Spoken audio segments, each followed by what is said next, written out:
It's the divisional round, and you can follow all the action at betonline.net. On Saturday, LA visits the frozen tundra of Green Bay, while Baltimore and Buffalo face off with their electric third-year quarterbacks. On Sunday, and after winning their first playoff game in 26 years, Cleveland meets last year's champs. In the late game, two legendary future Hall of Fame QBs square off as Tampa visits the Big Easy. Check out all the action this week at betonline.net as teams take one step closer to the championship. Always available online or your mobile device. Visit betonline.net today. Bring the game home at betonline.net.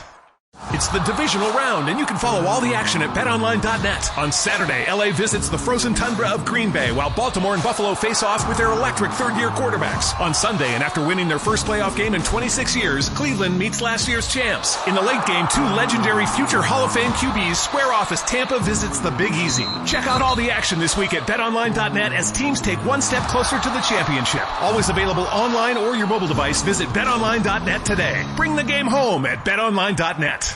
Thank you for visiting ChristopherMedia.net.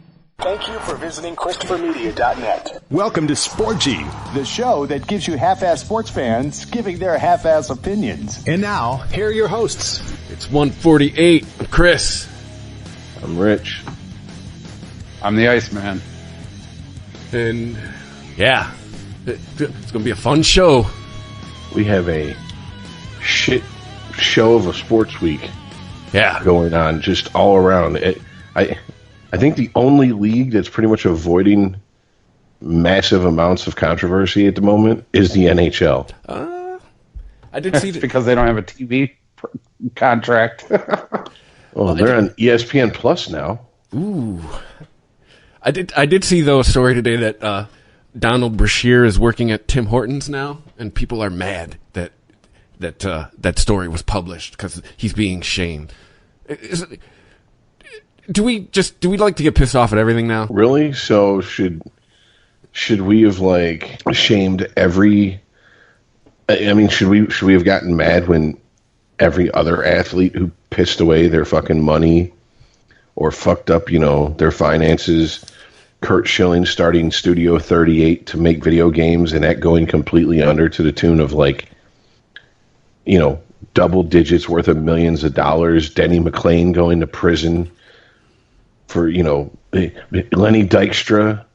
I mean, the list goes on and on and on. This is nothing new. Well, yeah, it's not just in sports. I mean, I was looking at a list the other day that said stars that used to be that are not, of people working all kinds of odd jobs. One actress had rehab and all types of shit. Nobody would hire her to act anymore, so she works at Hooters. Let's talk about her. But I mean, let's. It's Twitter, right? So we all know why people are mad, right? What color is Donald Brashear? No, exactly. It's the bullshit. We care about human rights and we care about social justice. Unless it affects our pocketbook, then all of a sudden we don't really have any fucking scruples or morals. But we'll get to that. I think the thing we got to start with is a national story with a local angle, for us at least. And I mean, you can't really avoid it because we are 2 days out now. It's been 2 full days since that game pretty much ended. And it is still all over social media, still all over ESPN. And, you guys had it out in the group chat, and I pretty much didn't comment. One, because I didn't get a chance to watch the game live, so I had to go back and watch, if you can call them highlights.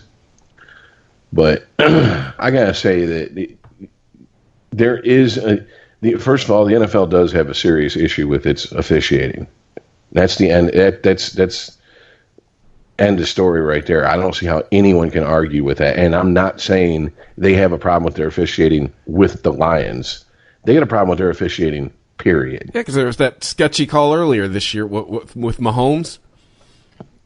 Well, there was the Rams that last year in the playoff. There was Pittsburgh Week 15. There was the Jacksonville call in the AFC Championship game. It's just not an isolated incident. And there's been it was CBS Sports Radio. They were talking about it. There's been like 16% more flags thrown this year at this point in the season than there was in the previous 10 seasons, and I'm like, well, wait a minute. Well, I thought I thought the whole point was they were supposed to like get the calls right after the, New Orleans got hosed on that no call, et cetera, and it just seems like it just seems like they just made the situation worse. Well, here is my issue. They're being pressured to make the game, quote, more safe. So they're looking for everything. And a lot of people are getting, all of these flags. And did I touch him? Did I not touch him? Did I intend to hit him in the helmet? Did I not initiate? Did I turn I mean, there's so many fucking rules now that it's bigger than the Book of War and Peace. Their rule book. It's disgusting. And every fucking ref has to follow every rule, every play. It's impossible. Okay? When it becomes a national story, when it becomes the biggest issue, is when it costs a team their game. I concede to Chris's point, if a team does better, such as the Lions in the second half, score more points, it wouldn't do it. How about 75% of the game? However, what the Lions were doing was working, had a comfortable lead. The refs making the calls they made allowed Green Bay to catch up and pass them and ultimately win that game. Now, that being said, things like he mentioned with New Orleans, not getting a clear pass interference call, and costing them a trip to the game, the show, the Super Bowl. That's where your biggest problems lie. And you're never going to get the focus on it you should, because they're too busy with the War and Peace size rule book that they have to follow now, because they want it safer, better, quicker, more points. Well, I also don't hurt anybody. I think the NFL has fallen prey to the excuse me. Sorry about that. I had to clear my throat. It's fallen prey to the marquee teams and the superstar players get the call, because Trey Flowers brought it up himself. Those two, calls on him, he's like, those are moves I've done all my career, and I've never been called for that before. And he then has never once been called hands to the face. And who did he play for before the Lions? Wasn't it the Chiefs? Well, he also played. I don't know if he played for the Chiefs, but I know he played for the fucking Patriots. Right. He did.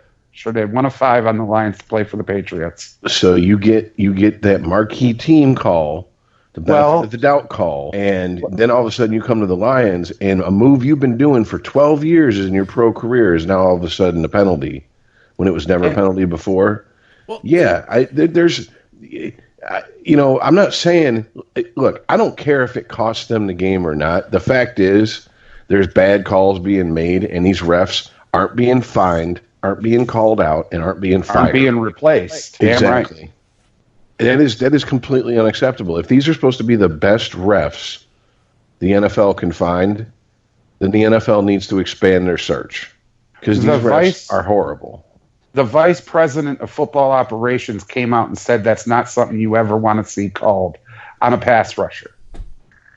Himself, the vice president of football operations. Okay, but does it change NFL. Does it change it to a W? Okay, Chris, you really got to get off the win and loss. You Why? really do. You're the one that keeps talking about it cost him the game. It did. And everybody in America could see it but you. Every single person. Earl, this isn't about being right or wrong. Green Bay Packers and their fans have said it was wrong. Are we also forgetting a lot of times the home team will get the calls? Do we want to talk about Kerryon Johnson's touchdown? That probably wasn't a touchdown. We're not bitching about that, though. And you're telling me winning teams don't bitch. You're wrong. The reason those 2 hands to the face penalties were called was Bakhtiari went to the fucking ref and said, hey, can we do something about this guy? I'm tired of looking at the sky.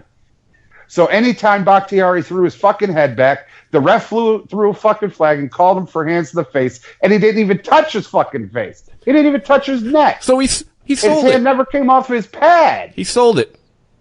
He sold it. Yeah, he sold it. We got the call. It happens in the NBA every fucking game. Oh my God, I did that way wrong. And then change it, in the future when he did it? No, he called it twice wrong. Dude, it happens in the NBA all the time. People sell it, they get the call. I think that the issue is here, they need to, quite honestly, they need to it would be rough, but I think the solution is you got to make every play reviewable, but you only give each coach a certain amount of, you say, like, arbitrary number here. Tell you what. You get 3 a game. You can review Jack, every play. No, I am not putting this in the coach's hands. Jack Del Rio came out about this issue right after Detroit, said the same thing I did. You can't allow a group of referees to make calls like this, bad calls like this, cost a team a game. And you're not just costing teams games. You're costing players' jobs, coaches' jobs. Okay. Because now the Lions are suddenly 2-1, and they look like the shit show everybody says Detroit is, and they're not. Yeah. Okay? So what you do... If they win 5 more games, I'll give you money. You put the referee in the skybox and have him review every fucking call. Not every play, every call. Is it the right call? And if it's the right call, you do nothing. If it's the wrong call, you call down and go, the fuck are you looking at? No. Pick up the flag. And then all the fucking lead ref has to do is radio, there's no foul on the play. It's 1st and 10. They need to give the refs more. The refs are so fucking scared to make the right call when somebody fumbles the ball, whether he's down by a mile or not. They don't even blow the whistle anymore, Chris. They let the field pick up the fucking football and run all the way down the field and then review it because it's a scoring play, and all scoring plays are review. All turnovers are review. Okay. Great. We've bitched about it for 3 days. What solutions are being put forth? That's what I'm telling you. Jack Del Rio came up with the best idea I've ever heard.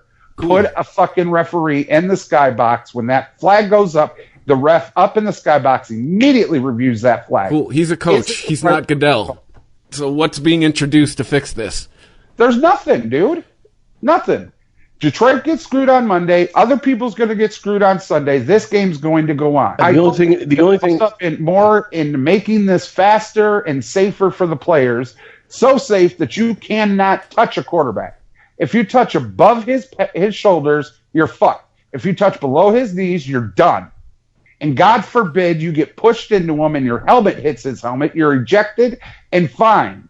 Get the fuck out here. If you're so angry, why do you watch? Because it used to be a talent of mine. It used to be something I was engaged in.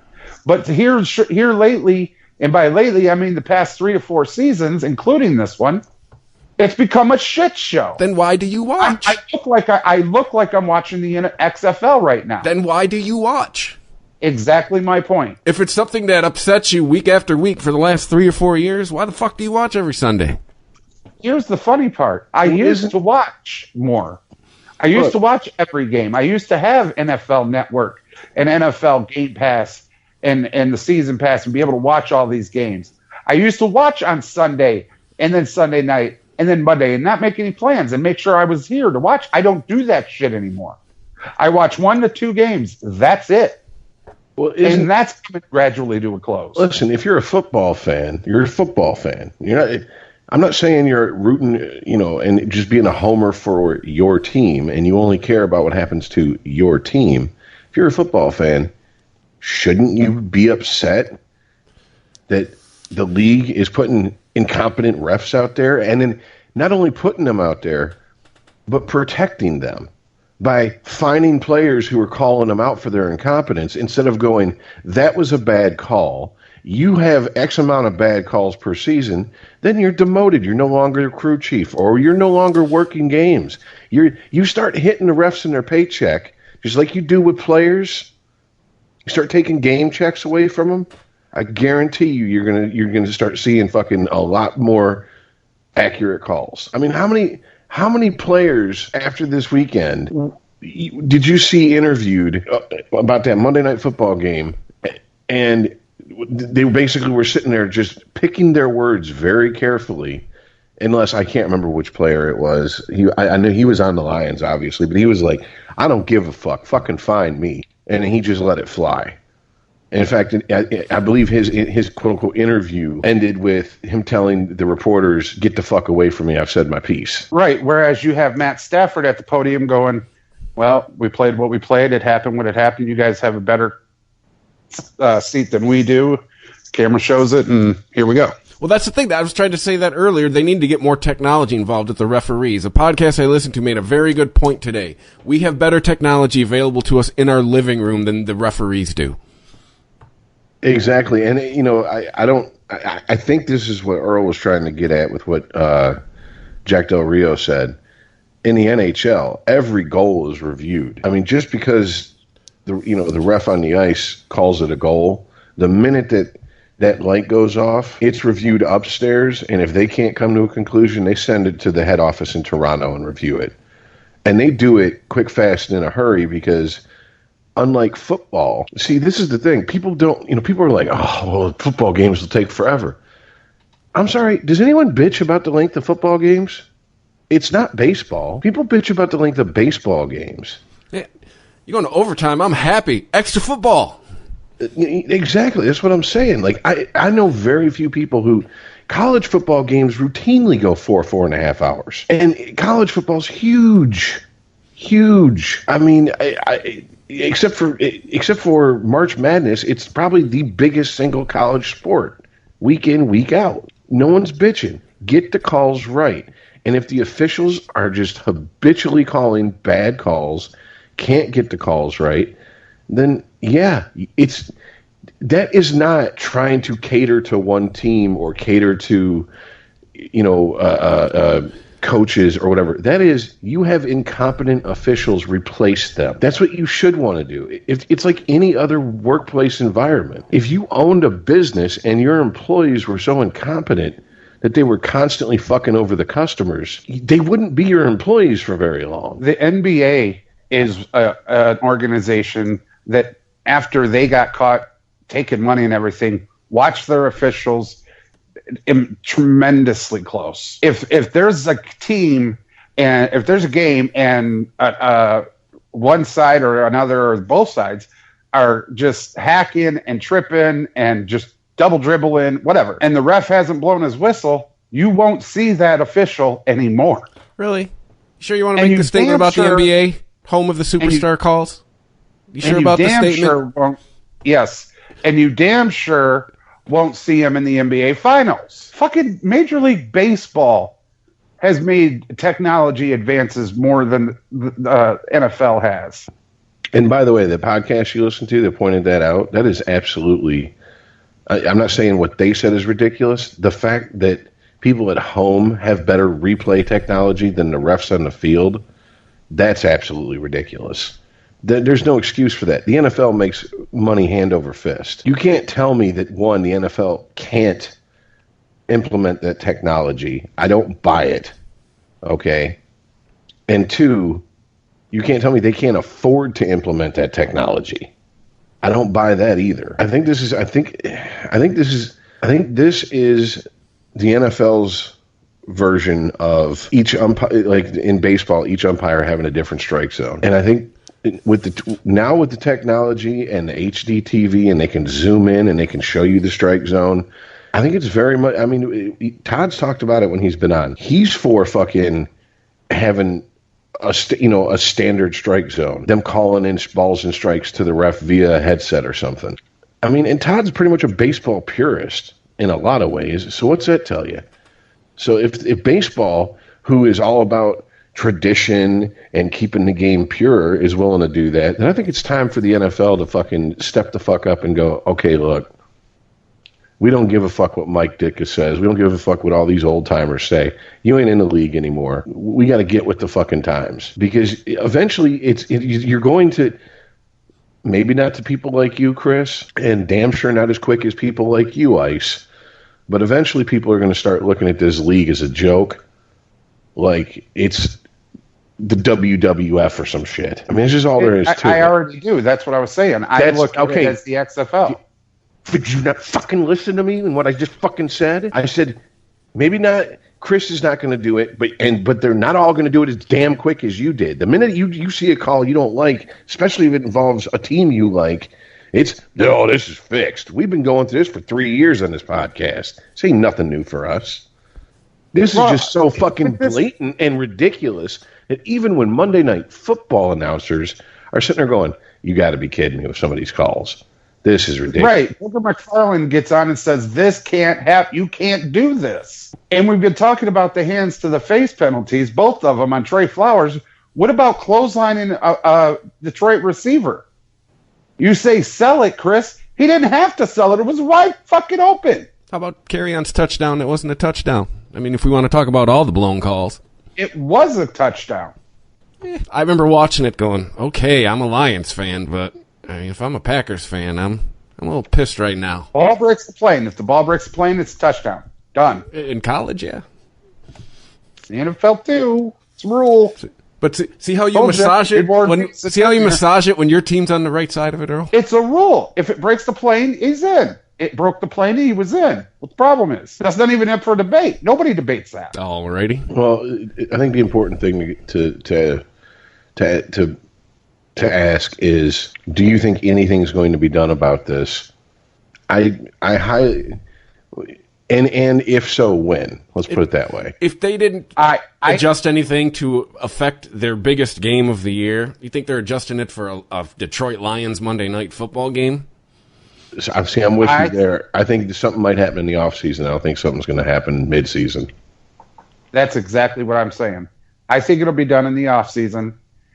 It's been done in the offseason every time. One with the Lions, obviously, with the Calvin Johnson catch on the Bears. Was it a catch? Was it not a catch? Now we got to look and see like 5 different things to make it a catch because of Calvin Johnson. The tuck rule with Brady, all of it. All of it's done in the offseason. It won't be done now. And, I mean, up to and including replacing refs, getting younger refs, better refs, more understanding of the rules. God, I hope what Jack Del Rio said comes true.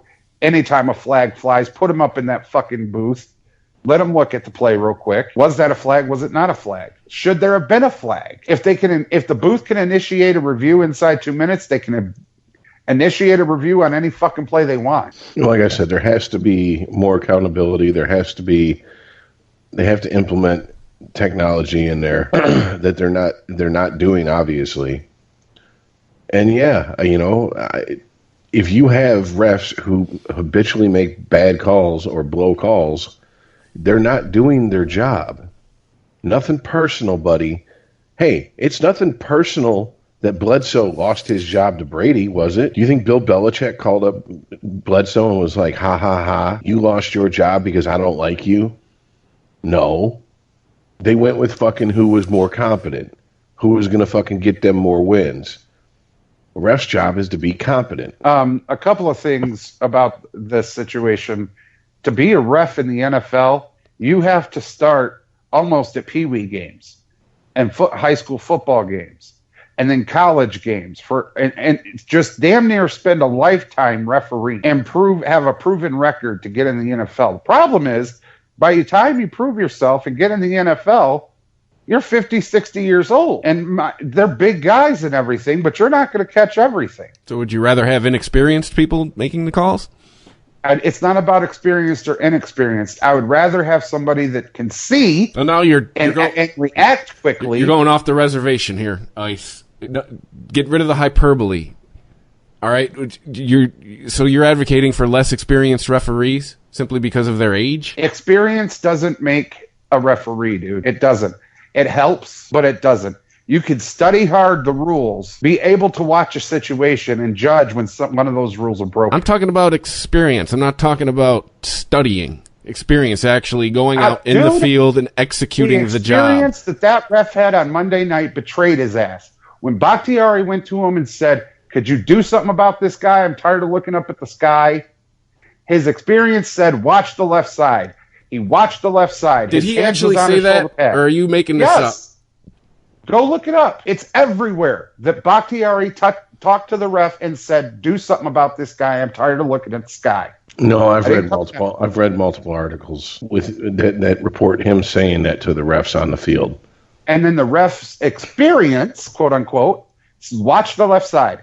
He went up by his throat because he had his shoulder pad, bull rushing him like he's done his whole career. Didn't touch his neck, didn't touch his face, but yet got flagged twice for it because of the ref's fucking experience. Thank you. So your solution is put less experienced people in there and that'll fix it. My solution for this is exactly what Jack Del Rio said. Put a fucking eye in the sky. When a flag flies, review that fucking flag. Review every play if you'd like for the non-calls.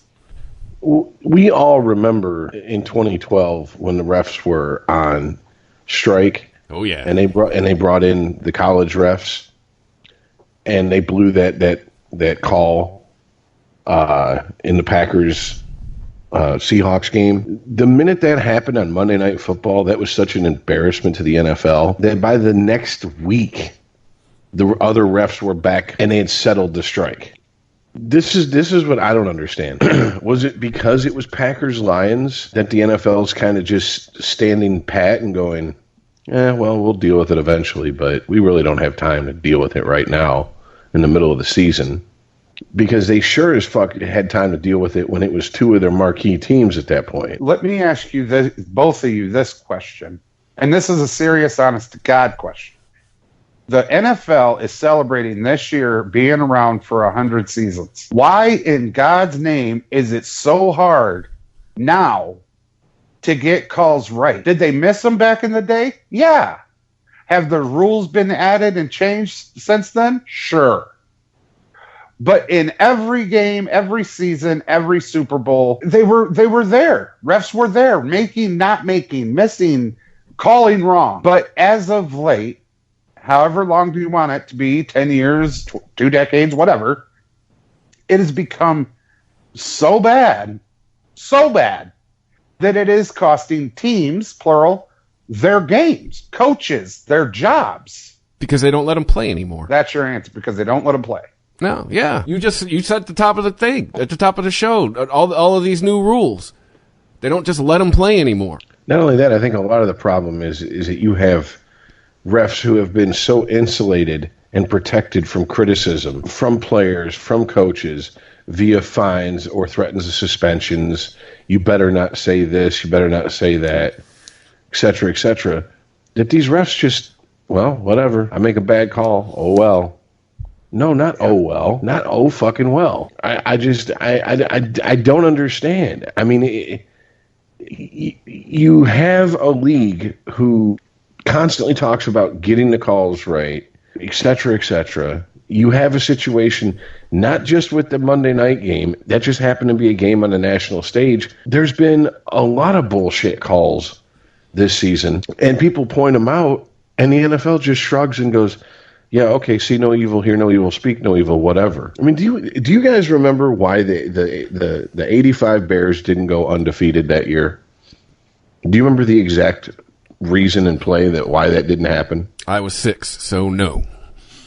Okay. Well, I got to be honest with you. I don't remember it live. I do remember it because, or not remember it, but I do know because all the documentaries on them.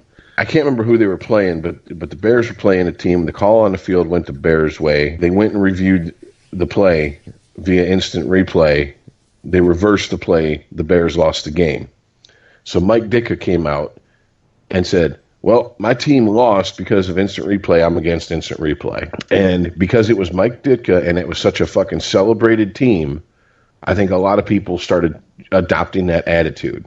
Whereas what they should have done is told Mike Ditka to shut the fuck up and sit down. Okay, the refs made a bad call on the field. They went and reviewed the call. They got the call right. Your team lost. I don't care that your team lost. I care that they got the call right. See, that's my problem with Lions fans for the last 2 days. I've been listening to sports talk radio here in Detroit, listening to them go, our team should have won. Okay, I've not heard one Lions fan say, I don't care if it cost the Lions the games. I wanted the calls to be called properly.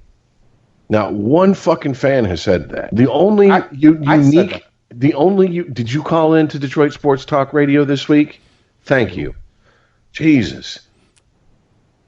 Listen, reading isn't just fundamental. Listening is too, occasionally. The only fucking intelligent, or not intelligent, out of the box take I heard from any Lions fan the last 2 days, well, this will never happen. This guy, he calls up and he goes, does everyone forget that a coach can decline a penalty? So if the coaches and teams care so much about the integrity of the game, well, if there's a bad call, why don't they decline it? And of course, the hosts are like, please, it's never going to happen. One, you got the fact that people's careers and livelihoods are based on these games. This isn't a little league game. This isn't like, some after school special that the Mormons sponsored, and I touched the ball, coach. Okay, well, I'll go tell the ref. But I mean, it's the only like original take I'd heard on it. Everything else was everybody parodying everybody else. No one said anything about get the calls right. That's what we care about. Everyone was like, boo-hoo, the Lions lost. That has been my problem with the last 2 days. Is Lions fan, if you want a culture change, it has to start with you. This bullshit moral victory, we should have won shit has to stop. All right? You got jobbed. Accept it. Move on. You want the team's culture to change, the fan culture's got to change. This, like I said, this moral victory, we should have won shit, ain't going to do dick for you in January. And believe me, do you think that any coach, any team worth a shit is going to do anything but go, put that chip on your shoulder. We got a short week. Now let's get ready for Minnesota. Yeah. Because I can tell you I've seen enough Belichick fucking press conferences after a loss where they get up there and he gets up there and they start asking him questions and he goes, that game's over with. We're getting ready for our next opponent. Oh, hell, what was it? And that's essentially his entire fucking press conference. Was it the famous quote from the Super Bowl where they beat Atlanta? They were talking they were asking him about his celebration, and he says, as far as I'm concerned, we're a week behind preparing for next season. Yeah. And you just came back with the biggest comeback ever in a Super Bowl? Yeah. Sporgy. ChristopherMedia.net. ChristopherMedia.net. Sporgy. But I'm just sick of all the stealing the phrase from you here, Rich, the weak titty bullshit whining when shit like this happens. Like, I'm bringing it up, Ice. Was it the ref's fault we only had 58 yards of offense in the second half? Was it the ref's fault we were 3 of 11 on third down? Was it the ref's fault here's my we didn't response convert to you, 3 Chris. Green Bay turnovers? Was it the ref's fault we went into the other end 5 times and only came out with a field goal? No. I conceded at the start of the show. I conceded in the chat. You're right. The Lions could have done more to win that game. You're 100% right. I'm invoking Jimmy Johnson here. Don't put it in the hands of the officials. You'll lose every time. We didn't. What our strategy was, or Detroit's Lions strategy was working. They really? had leaps. They were leaps and bounds ahead. No, it was 22-13. We were winning that game. Whether it was field goals, touchdowns, didn't matter. We were ahead. We were winning that game. The only thing that stopped us was the referees. Sure. Gotcha. Yeah, sure. Sacking the quarterback, bringing it to a 4th down with a bag fucked up penalty flag. Playing like shit had nothing to do with it. The face, all the rest. Giving him a first fucking down. You played like shit. And the other thing, next play he throws a touchdown. That had nothing to do with it. You know why else Lions fans are all butthurt? Because this week showed you that you can't beat a team that's over 500. Your 2 losses are to 2 teams that are over 500. It was the Patriots. What's that? I don't care if it was the Patriots. I don't care if it was the Browns. I don't care if it was the Dolphins. I don't care who it was. Well, you're going to lose to all those teams if you only put 58 yards up in the second half. You'll lose to every one of those teams. It was done right. We were ahead. We were winning the game. The only thing that allowed Green Bay to come back was stupid fucking flags from the officials. Yeah, the 2 flags that were in our end. So did the refs drive Green Bay down the field on that last drive? They called it on a 3rd down play that was a sack. You didn't answer the question. I did. They were in our end. Did the refs drive Green Bay down the field on that final drive? Absolutely did. Because the drive before that of the Lions, they didn't call the clothesline on our fucking receiver, which made us have to punt. And that drove Green Bay down the field into our end. Sure did. Gave them field position, allowed them to do their job. And they did it well. And then when they stalled and their job that they tried to do didn't work, the ref threw a flag and said, "Let me help you." And it's exactly what it did. The fucking That is absurd. That is absurd that you think they did that on purpose. End zone for 6 fucking points. That is absurd, and you are just high, and you are the ultimate homer if you think that shit was on purpose. You are just turning That's a blown call. It's a blown call. It is not. It wasn't meant to. You were turning a blind eye to the. You think the ref's wearing a Aaron Rodgers jersey under his fucking shirt? No, he blew the call. Fuck if he likes the Cardinals. The fact is, he threw that flag. The very next play, Aaron Rodgers threw a fucking touchdown on it. Because that's what he does. Not the bullshit flag. Did the ref throw the touchdown? Don't get that fucking touchdown. They don't win the fucking game. Now that, sir, is a fact. Did the ref blow the quarterback's coverage? What quarterback's coverage? Cornerback. No, he gave him 2 shots to throw the exact same ball. Yeah, so we had 2 shots to defend it. And we did the first time. We didn't the second time. The second time should have never fucking happened. We did it right the first time. We did it right the first time. 58 yards in the second half. No, you didn't. You're going to just move all over the place. Answer that. We did it right the first time. No, we didn't. Because we didn't win. We didn't win for 2 reasons. 1, we didn't score enough touchdowns. 2, the refs let the fucking Green Bay disappear Packers. After the first quarter. You ain't winning shit. Not when you have to beat 2 teams on the field at the same fucking time. Matt Stafford threw for 110 yards in the first quarter. 58 in the second half. 58 yards of total offense in the second half. The third quarter, near the end of the third How was that the ref's fault? Detroit was winning with Matt Stafford throwing all that he was throwing. The offense getting only 58 yards. The Detroit Lions were winning 22-13, sir. And that changed when they threw that fucking flag for no penalty. There was none, mind you, not one on that play. And they threw the fucking flag, gave Green Bay the yards, gave Green Bay another set of downs, and the very next play, it was 20-22. Yeah. Did the ref blow the coverage? No. The ref didn't have to blow the coverage. The ref gave him a second shot he did not deserve. And without that second shot, it's not 20-22. They don't get the ball back. They don't get to go down and kick a fucking field goal, and they don't win the fucking game. Aaron Rodgers is on that team, right? But that referee refereed that game because of all the blown calls, all of the calls that were made wrong and not made at all, cost them the fucking game. Now, if that game was called correctly and they still lost, you have an argument, sir. But it is in your opinion that if they scored more touchdowns, it is your opinion that if they got more yards... That's a fact. That's math. That's not fact, we went over this. Sir. 6 is greater than 3. That's a fact. Understand that you cannot prove that if they scored more points, that Green Bay would not have come up and scored as many or more than Detroit to win that game. I can prove, and I have proven, and I'm not going to say it fucking again, if those flags weren't called at the critical times they were and were not called, Detroit would have won that game. So the flags aren't thrown. Aaron Rodgers isn't on that team? Right ahead. Was 2 scores ahead of Green Bay. And because of those flags at the critical times they were thrown and or not thrown, allowed Green Bay to score the points they did and allowed Green Bay to win. That's it. See, here's what allows me not to... Here's what makes me unable to agree with you, Earl. I've lived in Detroit too long.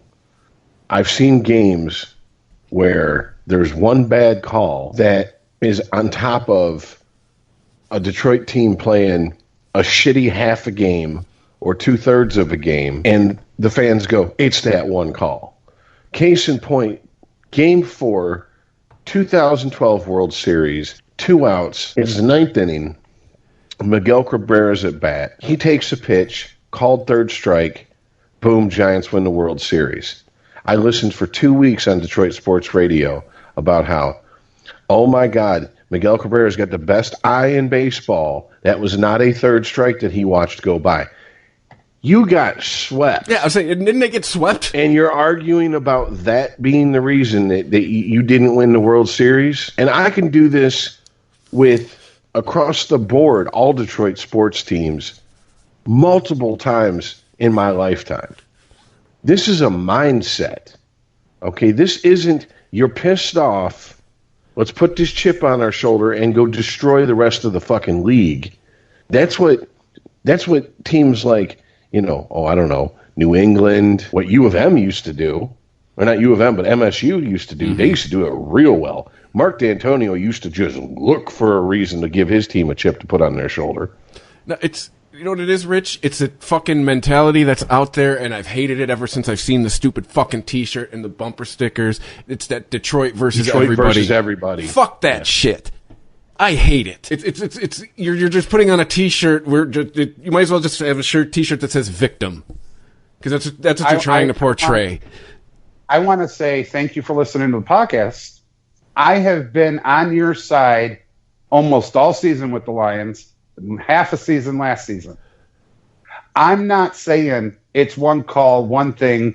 I'm not saying that the Detroit Lions lost because of that one third down penalty. Actually, you did.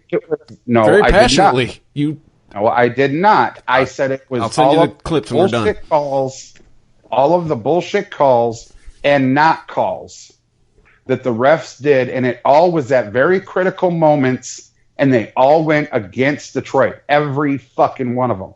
There are times, and that's when I said way back at the start of this talk, there are times when these refs fuck up a call and it costs the team the game. I didn't just say Detroit. I also said New Orleans. When that should have been called a pass interference and wasn't. Cost them the trip to the game. That's when it becomes the biggest fucking issue. When you miss a call or you make the wrong call and it's a non-issue, you can be talked to about it and coached up about it. When you continuously, in a game like Monday, make calls and not make calls against the same team in very critical moments. There were 2 hands to the face calls, and neither one of them were hands to the face. And I'm specific on these 3 because these are very critical parts of the game. There was a non-call against our fucking wide receiver for defensive pass interference. They didn't even call it. He fucking clotheslined him. How about be better, and then this whole conversation is like an afterthought? If the Lions win this game, you think we're even having like this extended conversation for 3 fucking days? What, dude? If there was 13-15, I wouldn't say a fucking word to you. I would be on your side 100. The calls don't make a damn bit of difference. It was 22-13. We were ahead with the strategy they were doing. Whether we should have or should have not made more yards, whether we should have made more touchdowns or not. Play better defense. Don't allow Rodgers to throw that touchdown. We were 2 scores ahead. Don't allow Rodgers to score that touchdown. Play better defense. And I can tell you the same thing. Don't throw a flag when there shouldn't fucking be one. When we played great defense, held them to all 4 downs, and they either should have punted or kicked the fucking field goal. Yeah, well, when it came time to matter, when the game was on the line, you let number 12 throw a touchdown. We did our job, sir. When the game was on the line, we did our job. The referees dropped the fucking ball. Really? We let Green Bay score a touchdown. That's doing our job? At, again, a critical time, and fucked up. We let Green Bay score a touchdown. Is that us doing our job? We tried to let Green Bay score the touchdown. Did you watch the game? And the fucking running back ran up to the end zone and sat. Watched every second of it. I'm talking about the touchdown that you keep talking about for the first penalty where he went in and he threw it and it was 20 to... The refs didn't blow the cornerback coverage. We did. No, he should have never had that chance. You're not acknowledging. Well, guess what? If he then be better on defense. Great, he got the chance. Be better on defense. Stop that exact same play. The play before was the exact same fucking play, and we stopped it, Chris. Well, then we should have stopped it twice. No, we should have never had to done it again. We did our job. The referee dropped the ball and fucked it up. Should he have made the play again? Fuck yeah, he should have. You did it once, you should be able to do it twice. Exactly. That being said, you're he professional. Never had to make that play twice. Hey, playing all you want. You're still a loss. The refs issue, dude. You're excusing the refs issue. I'm saying if you play better, it isn't an issue. It is an issue. Is an issue because it wasn't that one play. Was not. There were 3 critical plays at critical times in this game. Defend better. Okay, dude.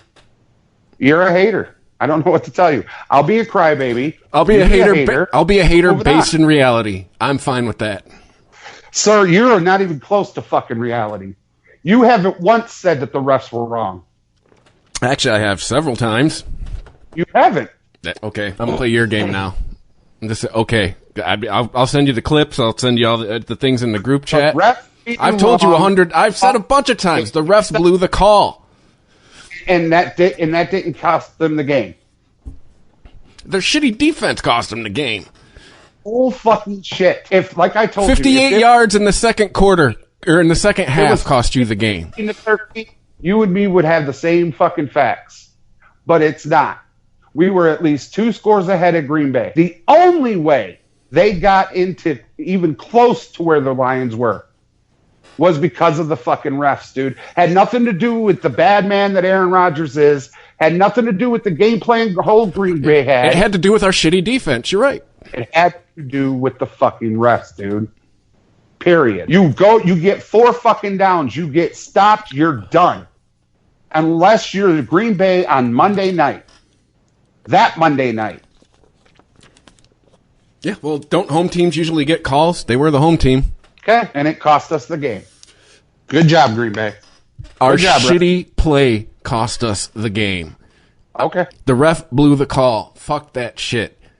The way Our disappearing after the first quarter cost you. Our shitty play, just so you were The aware. announcers were saying going into halftime, the Lions came out and they vanished. For the people that aren't listening, our shitty play put us at least 2 scores ahead of Green Bay. Okay? 2 scores, at least. Our shitty play. The refs' shitty calling and not calling made Green Bay get chances to catch us, and they did. So did the ref throw that touchdown? Good job, Green Bay. Did the ref throw that touchdown? Hello? Good job on doing your job, Green Bay. Yeah, Lions didn't do their job on defense. Lions did everything they were supposed to do. No, they didn't. They sure the fuck did. And so did Green Bay. You don't let Aaron Rodgers score. They don't. It stays 22-13. They didn't let him score until the refs gave him another chance, and then they let him score. So the refs were executing all the plays then, huh? The refs were defending. No, the refs were making wrong calls, giving Aaron Rodgers 4 more downs when he didn't deserve and or earn it. So step it up on defense and tell the rest to fuck off. Like, you're gonna try and job us, we're gonna stop them. Well, you didn't. If you're gonna play like 50 yards all you want, you could say disappear in the second half all you want. Our second half performance gave us at least 2 scores off of Green Bay. I got some shitty news for you too, Lois. If you play like you did on Monday, you're getting maybe 3 more wins. Maybe, looking at the rest of your schedule. Play like we did on Monday, and we get a decent officiating crew, we'll fucking win. Really? Because our job was done. 2 scores ahead of the other fucking team, dude. 5 field goals, 58 yards in the second half, 3 for 11 on first down. You're telling me that is a team that's going to win a bunch of games? That team that had those stats were 2 scores ahead of the other fucking team, dude. With time running out in the fourth quarter, my friend, again, we were winning the game. How many Just games? because they didn't do it in a fashion that you agree with, I don't give 2 flying fucks. The fact is, because you're all on facts, we were ahead by more than 1 score. Yeah, and our defense caved in. That is a fact as well. Than 1 time to catch us, and we stopped them. We put him to 4th down, sacked his fucking ass, and the ref said, "Well, no, give him 4 more downs." And lo and behold, they scored. Then on the following because the defense didn't do their job.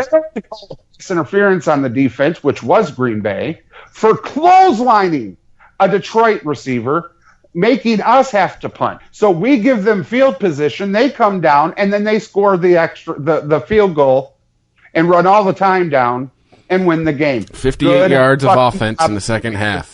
Yeah, 58 yards because of a blown call that the ref should have seen clearly. Really? You forget about the third quarter? Or, No. 12 minutes of the fourth quarter? One more time, mother. The calls you were talking about were all in the last third of the fourth quarter. There was a third quarter. Here, sir. Our play, defense and offense, gave us more than a 1-score lead. You had to have the ball more than once. Good or bad, whether you agree with it or not, that is the fact. And your offensive efficiency blows. I don't care. That's how you win games. Game. That's how you end up 5-1. Offensive efficiency. you win the games. Detroit was doing their job, and they had a big lead against Green Bay. The only way Green Bay caught them was the fucked up calls of the refs. It's the only way that happened.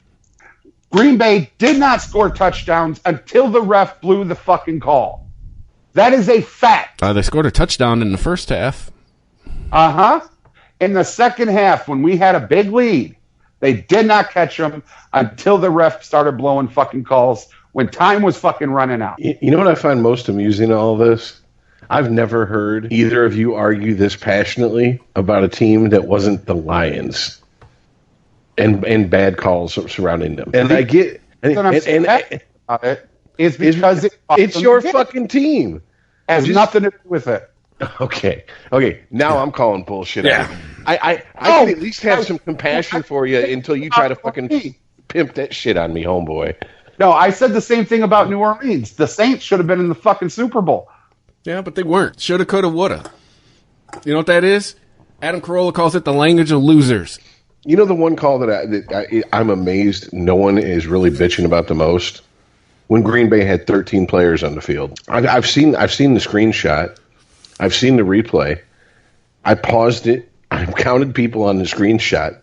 They had 13 players on the field for a play. Why is that one not brought up? Oh, because nothing came of it. Yep. They all are. That's linked into the bad calling and not calling of officials. Well, I'm telling you for a fact the last 2 days I've yet to hear anyone call in and say anything. It doesn't mean it hasn't happened because I don't listen 24/7.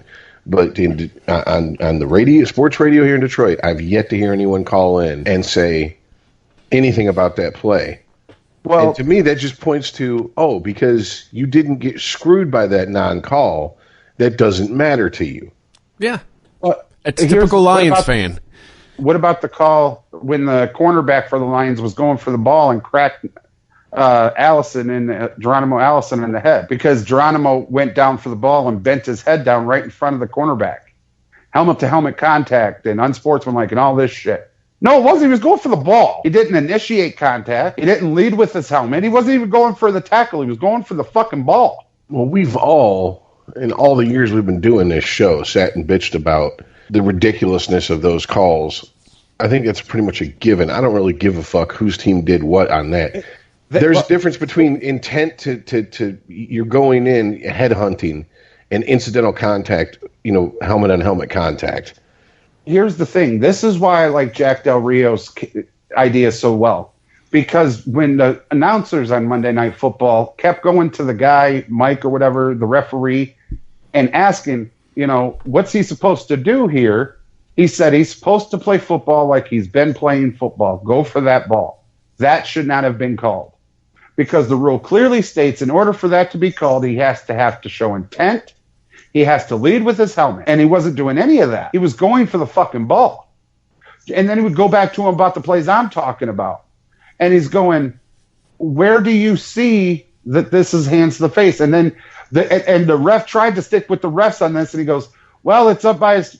No. And then Booger said, no, his hand never leaves his pad. He's like, you're right. The fucking refs, big guy for Monday Night Football that comes in and interprets all of this shit said, yeah, that's fucked up. Every fucking time. Now, I'm so passionate because it is so blatant through this fucking game that these refs didn't fucking want Detroit to win, had a bad night's sleep, don't know what the fuck they're doing. Whatever you want to say it, these refs fucked this game up. What? According to you, the game was fine till the last three calls. Lions were doing what they had to do. It was working, right? Everything was working, dude. Through 13 men on the field that wasn't called, through the headshot to Geronimo Allison, we were still through it. Everything was going fine until the end. Just sometimes, dude, you can outrun the cop, but you can't outrun his fucking radio, okay? We can outplay Green Bay. We can't outplay the fucking refs. If you think we outplay Green Bay, you are high. You are drunk. That epidural's still in. If you think we outplayed Green Bay in that game, maybe you need to smoke a bowl or three, brother. We did not outplay Green Bay in that game. Fuck that, we did. It was 22-13. There's a difference between the score and being outplayed. Oh my fucking hell. Okay, dude. The offense disappeared after one quarter. You're telling me... I hate to tell you this, but in every fucking league, the score tells you who outplayed who. Not necessarily, because we'll get to the Michigan game. But look, Green Bay was a better team on that field on Monday. Sure. Only to a hater. I think we've pretty much exhausted this argument. There's going to no quarters given, none is asked for. You guys aren't moving an inch. Well, let's move on. I'm sure there'll be plenty of other opportunities for us to argue about bullshit calls the rest of this season. In fact, even though I'm not a betting man, I'd bet the house on it. I bet you there's not going to be a game on national TV that goes this way. I'll tell you what. I will say this, man. If there is another one, whether it be a Thursday, Sunday, or Monday night game, that there's this many fucked up calls and nothing is done, and I'm talking where there's this many fucked up calls and across the board, the entire, well, not entire, but a very large chunk, the majority of the NFL and people surrounding the NFL are sitting here going, look, it doesn't even matter to me who wins because I'm an announcer and I have to be impartial. There was a lot of fucked up calls in this and nothing is done about it. Yeah. Well, that's what I was. You're gonna hear some bullshit. What cracks me up is Chris and I are very passionate about this, and I could be a homer or whatever. But what cracks me up the most is after Monday, everybody is talking about the Lions, and it's cracking me up because for so long I've watched ESPN and they go, all of this, and the Lions played. All of this, and the Lions played. And then now, because of the way that game was reffed, everybody is talking about it. There isn't a show on because Green Bay's involved. Yeah, because they didn't even mention Green Bay. The only time they mentioned Green Bay was when they said what Bakhtiari said that made the official call the fucking hands to the face wrong. But that's what cracks me up. Everybody is talking about it. I was floored. I was like, okay, I'm not, quote, being a homer. I was right to be pissed about that game. Okay, thank you. I am still stuck on how you think the Lions were the better team. Matt Stafford threw for zero touchdowns. Zero touchdowns. We had under 100 yards of rushing. And when did Green Bay lead that game, Chris? Green Bay was the better team on the field. Green Bay took the lead in the final seconds when they kicked the field goal, sir. That's why the Lions were the better team. You say so, but 18 for 32 and 265, that ain't better than Aaron Rodgers. You could see any fucking thing you want right now. The thing is, So what you just said is no matter what I say, your mind's made up, so we should move on. That's essentially what I just heard. Because your facts prove absolutely fuck all, dude. I don't care if they had 9,000 yards, 9 inches, okay? I don't care what they had. The fact of the matter is Detroit Lions had the lead the entire fucking game. The way that the refs did, quote, their job cost the Lions the lead and eventually the game. All right. At the last seconds of the game. Now, that is your facts, Mr. Facts Man. And if you want to continue to deny it or continue to point to your strategy of look at all the stuff they left on the field and the points they left on the field, have that. But I'm telling you that not getting touchdowns, only taking field goals, only getting so many yards was working. We were ahead the entire fucking game. And not ahead by a point or two. We were ahead by at least 2 possessions. And all of a sudden, the calls and not calls from the ref that had been fucked up all game had caught up to them. And they could no longer hold out. I'm going to review the Lions' drives in the second half just because. 4 plays for 2 yards, 7 plays for 34 yards, 4 plays for 8 yards. That's it. Huh? What was the score? But the refs. But what was the score? But the refs. But what was the score? Okay, thank you. 23-22 Green Bay when it counted. That was the score. Yeah. Mm-hmm. Thanks, ref. You know when the score counts? The end. When the clock hits 0. That's when the score fucking counts. If the pit crew sits and costs them the race by fucking up, You will never see that pit crew again. Well, not one. Cool. This ain't NASCAR. It's football. Yeah. You had one drive in the fourth quarter.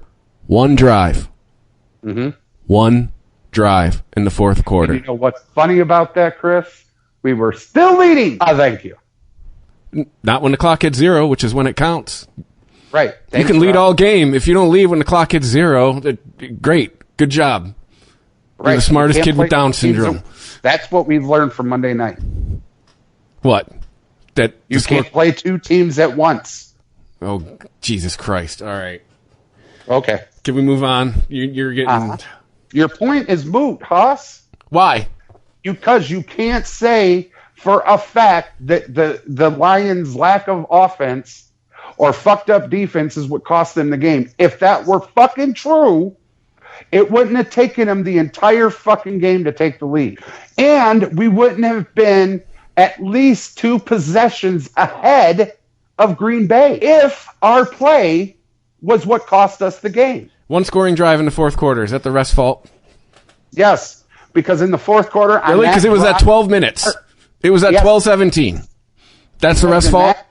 Well, because in that drive, our fucking wide receiver got clotheslined, and they didn't call it. Yeah, and in that drive, it ended in a field goal instead of a touchdown. Hold on, because I ain't done. Right after that, we gave the fucking... I'm going to say all of it again. We gave Green Bay the fucking field position to march down the field, and we fucking stopped them. And then they called that fucking no fucking hands to the face. Somebody touched his face. Wasn't us. Really? A drive for 79 yards of stopping them? Yes, we did stop them. Really? They scored? And instead of 6 points, they were supposed to get 3. They drove 79 yards. That's on the refs. Instead of getting 7 points, they were supposed to get 3. They drove 79 yards. Is that the refs? Yes. That's our defense. No, that is the refs throwing hands to the face penalties. There's no hand. I'm sick of talking in a circle. Can we move on? Well, you either acknowledge that they fucked up and cost them the game, or you don't. How does a drive go 79 yards when you've stopped them to the 4th down? Chris, I ask you. How? Your defense blows coverage. No, they didn't. It was down to 4th down, Chris. They were going to kick a field goal and or punt. They had 4 more chances to stop them, and they didn't. They had 4 more chances to stop them, and they didn't. Without acknowledging how they got down that far. They had 4... I can acknowledge and tell you that we lost the game because we didn't score enough points. I've conceded that point. But I can also tell you that if the refs do the job correctly, we win that game. Because Green Bay doesn't get a 79-yard drive. Green Bay doesn't get a touchdown instead of a field goal. Green Bay has to punt the ball. The Detroit Lions get more than 1 drive in the fourth quarter. They get more yards because you see him clothesline a fucking receiver. But I can acknowledge that because I am living in fucking reality. And you're so afraid of being a homer that you won't acknowledge that they fucked up. Are you done with personal attacks, or are we going to keep going? Well, acknowledge it, dude. Acknowledge what? That we played like shit? See? You won't. You haven't once acknowledged. Are you... I've said several times the refs blew that call, but to say that the Lions lost that game because of the refs is just being dishonest. You cannot put that loss solely at the hands of the ref. That was if anything, that was a group effort. Everybody in the sports world, except for you, says that they blew that entire fucking game. Because everybody, whatever. Lost the team. You win. There, I said the magic words you're looking for. You win. Can we move on? Sporgy. ChristopherMedia.net. ChristopherMedia.net. Sporgy.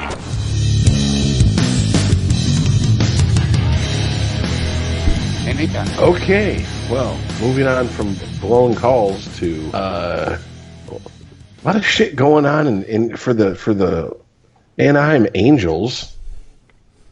They got a new manager, and they got the Drug Enforcement Agency up their ass. Yeah, this Tyler Skaggs onion, as they peel it back. Ooh, I told you guys in the chat. Is Madden sure about this? Yeah, according to... Well, that's what I was asking you guys when this happened. Who was to blame?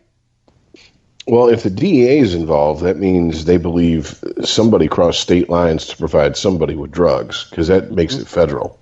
Otherwise, it would just be local shit, I believe. Anyways, according to a Total Pro Sports article, came out today on the 16th, federal agents have, this is via, okay, hold on a sec. The U.S. Drug Enforcement Administration has interviewed several former and current Los Angeles players as part of their investigation into the death of pitcher Tyler Skaggs.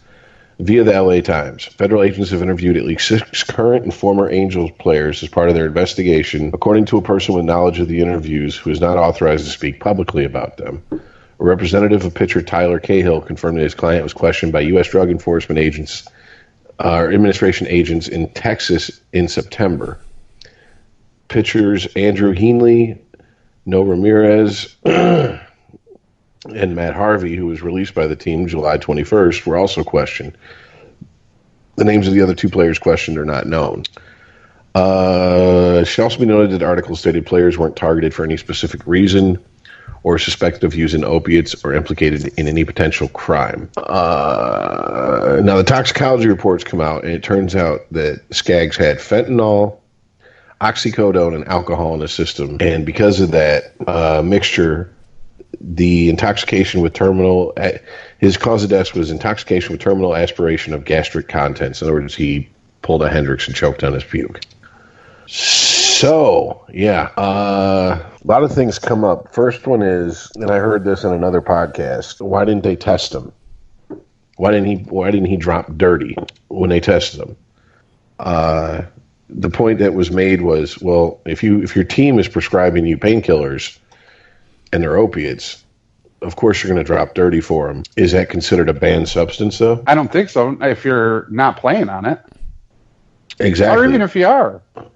Yeah, I mean, if your shoulder hurts or you got a knee issue or something, and you take a painkiller, we've talked when this broke. We talked about people in baseball with the Tommy John surgery, people in football with the needle in the knee, so they can get back out there. This whole thing with Skaggs is shedding light on how people are worried about CTE and brain damage. Fuck that, dude. People can't walk. They can't use their arms. Their backs are fucked up. And none of that comes to light when it happens.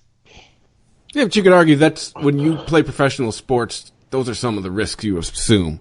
100%. Your body's going to break down quicker than the average man's.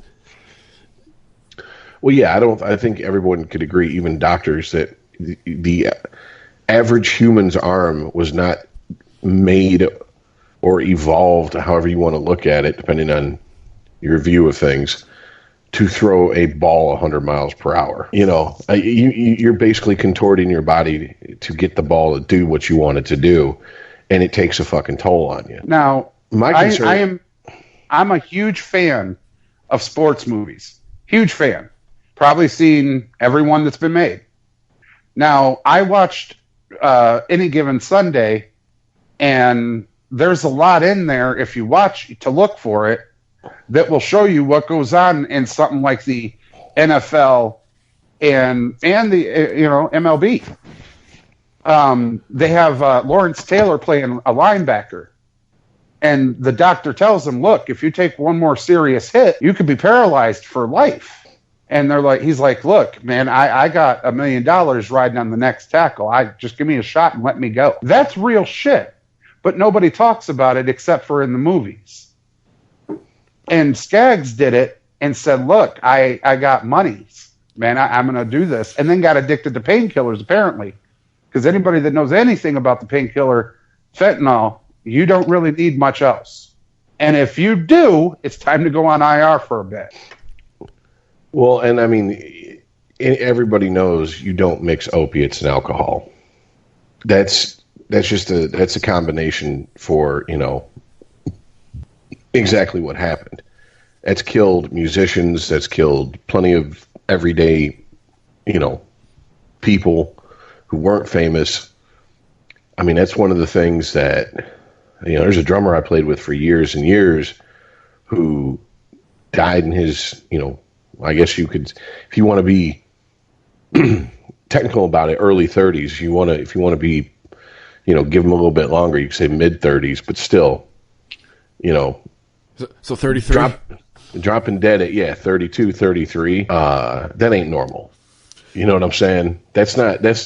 You can't just chalk that up to natural causes and call it a day unless he had an underlying sickness there. You know what I'm saying? But I said this initially when this story broke. Whenever I hear anybody, not even an athlete, anyone who's under 50 who just dropped dead, first thing, drugs. It's the first thing I think of.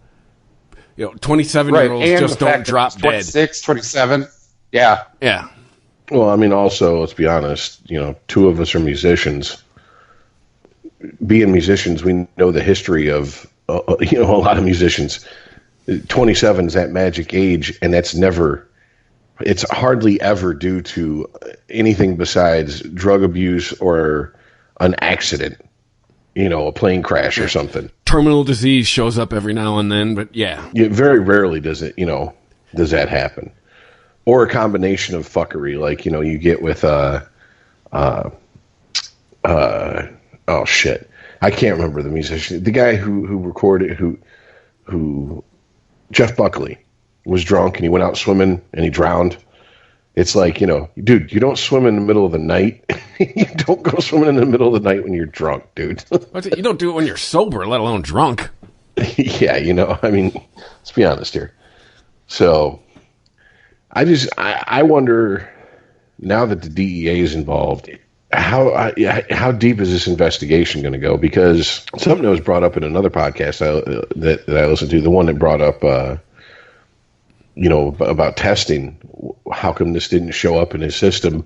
But if it did, can they really do anything about it? As long as the team says, well, we prescribed him this.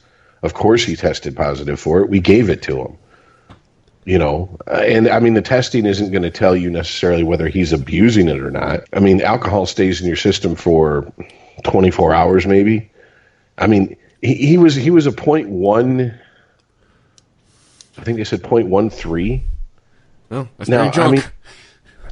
Well, I know you're. It depends on how much you drink. You know what I'm saying? You got to remember Bob Probert crossed the border at 0.4 something. Oh, that's right. I mean, it all depends on, how much your tolerance is, your body mass, and just be honest with you, pure fuckery is maybe you're one of these people that can only have 3-4 beers before you're stumbling drunk. Maybe you're one of these people who can drink a case and walk a straight line. It's just, that's just a roll of the genetic dice. But I mean, well, if it turns out that there's, well, let me say this real quick, because if it turns out that there is in that clubhouse players behind the scenes trading drugs like baseball cards and the DEA is involved, there could be serious issues for that team. Yeah. And considering that Skaggs was drafted and came up with, and according to I'm quoting another podcast. I'm not taking responsibility for this claim, but apparently him and Mike Trout are really tight. If you're really tight with someone, they got a drug problem. And usually you either have the same drug problem to an extent or you turn a blind eye towards it, or else you're not tight with that person. And I mean, yes, he's not necessarily the quote unquote face of baseball because of where he plays, but he is a big enough player with a big enough contract to where if some dirt ends up on him, this could be a serious problem for this organization. Yeah, I don't think this ends well for the Angels. The rumor is there was people in the org, weren't even doctors, people in the org, he was buying drugs for the one guy. The guy was his hookup. He would buy his drugs. So they're the more they just dig into this, I just think they're going to just keep finding more and more crazy shit. I mean, what do you do if it turns out that there is players who are essentially drug dealers? I mean, do you throw them in prison like any other drug dealer? Does the Angels step in and try to throw money at the situation to get it to go away and go, okay, look, we'll cut this player and we'll et cetera, we'll do our best to keep them out of the spotlight. Rich, these are rich white people. You start with rehab first. Motherfucker's dead. I think you're past the rehab point. No, but you know what I'm saying. If they find people in the organization. Oh yeah, they'll get like, sent to let's the say obligatory rehab visit. Yeah. Like Trout, they find out Trout's got himself a little oxy habit. Oh, you send him to rehab first, or the guy who was getting the drugs for Tyler Skaggs. You send him to rehab first. Well, I'm kind of really interested in why Matt Harvey got cut less than a month. That's not 2012. But. Well, I mean, yeah, but I mean, I'm starting to wonder: is that all? I mean, is it? Was there more to it? Is there something that we're not hearing because of the investigation? I mean, Matt Harvey has been kind of a problem child. You know what I'm saying? Mm-hmm. I mean, he lives that rock star lifestyle, and usually, chocolate and peanut butter, two great taste great together type shit. This is just wild speculation on my part, but I mean, if he is living like a rock star out there, well, you put two and two together, like I said. Maybe the Angels knew something. They were like, okay, we're gonna cut ties as quick as possible here. Yeah, because who knows what they know internally that they're not sharing. I have to go. Like I was gonna say, if he's mixing opioids and drinking, there was a problem. Oh yeah. Now, whether he just had a problem, an addiction problem, or he had an injury, I don't know. But either way, and I said it when this first broke, that team doctor is at fault for not catching either one of those. But the doctor wasn't the one giving him the drugs. It was right, some guy in the front office who was his hookup. I understand that, but the doctor's the one who has to test them all. And if he's that heavy to where it killed him, he's drinking on mixed opioids, he was taking them when he was getting tested. Yeah, but again, if it was something that was initially prescribed by the team doctor, how do you police that? Hey, you got this drug in your system that we prescribed for you. But any doctor that's worth a shit knows you don't prescribe two different opioids to the same person. I think here's the thing. The investigation isn't into whether or not he was prescribed opioids, and those are the opioids that killed him. The investigation seems to be into if he was prescribed opioids, he was also supplementing them with getting some off the street. First of all, I don't know any doctor right now that's going to even recommend fentanyl. No. With the stigma that's attached to it at the moment. I have I have a friend whose mother has had multiple back surgeries. I mean, was in a wheelchair for 6 months. They used to have her on fentanyl patches. And I mean, this was like a few years ago. Like we're talking like 5 years ago. When it just started, you just started hearing about fentanyl becoming a problem. They cut her off that shit and put her on something else. Now, these are pain management doctors too, by the way. That's their entire job, is to help people with chronic pain. I'm not going to go into too much detail, but I had an accident and I had to go to the ER here just recently, last month, as a matter of fact. And I went to the ER and they shot me full of Dilaudid and then fentanyl. And then the doctor came in and I was like, can I have, please, a shot of something, anything for this pain? He's like, you know what, man? You're in a lot of pain, aren't you? And I'm like, yes. He's like, I've given you enough of these drugs that it would put a horse to sleep. So I understand when people are in pain how much, it takes to take that pain away. That being said, that night I wasn't going to go pitch or catch a goddamn thing. Yeah, no, I absolutely. And another thing that is very much a person-to-person situation is what their tolerance for drugs and pain is. Some people, I've had friends who are in like 12-step programs who take their sobriety so seriously, they go get dental work done, like tooth extractions, with no painkiller. Oh, fuck that. Yeah. That's my, yeah. Yeah, hell no. I've recently had two of my molars pulled. Fuck that. Let me tell you. And when they pulled them, the dentist said, that's the biggest tooth I've ever seen. Yeah, I'm not getting that out without any fucking painkillers, let me tell you. I mean, at that point, if I have such a problem with drugs that, I know that they're going to extract a tooth, and that's probably going to cause me to relapse, then what we're going to do is you're going to give me all the drugs, take my tooth out, and then ship me right to rehab. You know what I'm saying? I'll do my 30-day stint in rehab because you ain't yanking shit out of my face with no painkillers, man. So, just to touch on this subject because it's relevant, I just read that a boxer, Patrick Day, dies at 27. Drugs. Nope. He's a junior middleweight. He suffered a brain injury in a bout versus Charles Conwell. Yeah, I read that too. This is the type of shit that happens in sports. Now, this isn't going to get a lot of play because nobody knows who the hell Patrick Day and or Charles Conwell is. Well, and two, you're also in a sport where you repeatedly take blows to the head. Right. Without a helmet. Right. But throughout sports, this is what happens. This is what it comes down to. Your career or your life.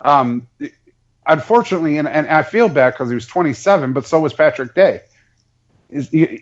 Some people get addicted to those opioids. Some people have to have them.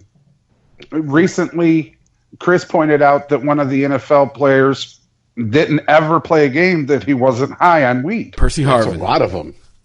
Right. We just don't know about it. But, I mean, yeah, that's...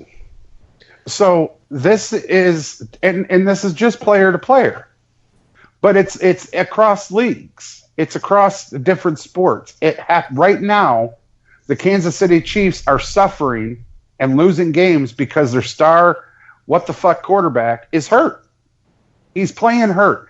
Given his starting job as a hurt quarterback is better than most starting healthy quarterbacks, he's still hurt, and the thing he does the most he can't, which is run around. But I'm just spitballing. It's going to be a matter of time that he's giving something for that pain. A shot, a pill, something. Whereas, yes, he should be pulled out. He should be put on the bench, given time to heal properly so he has a long, proper career.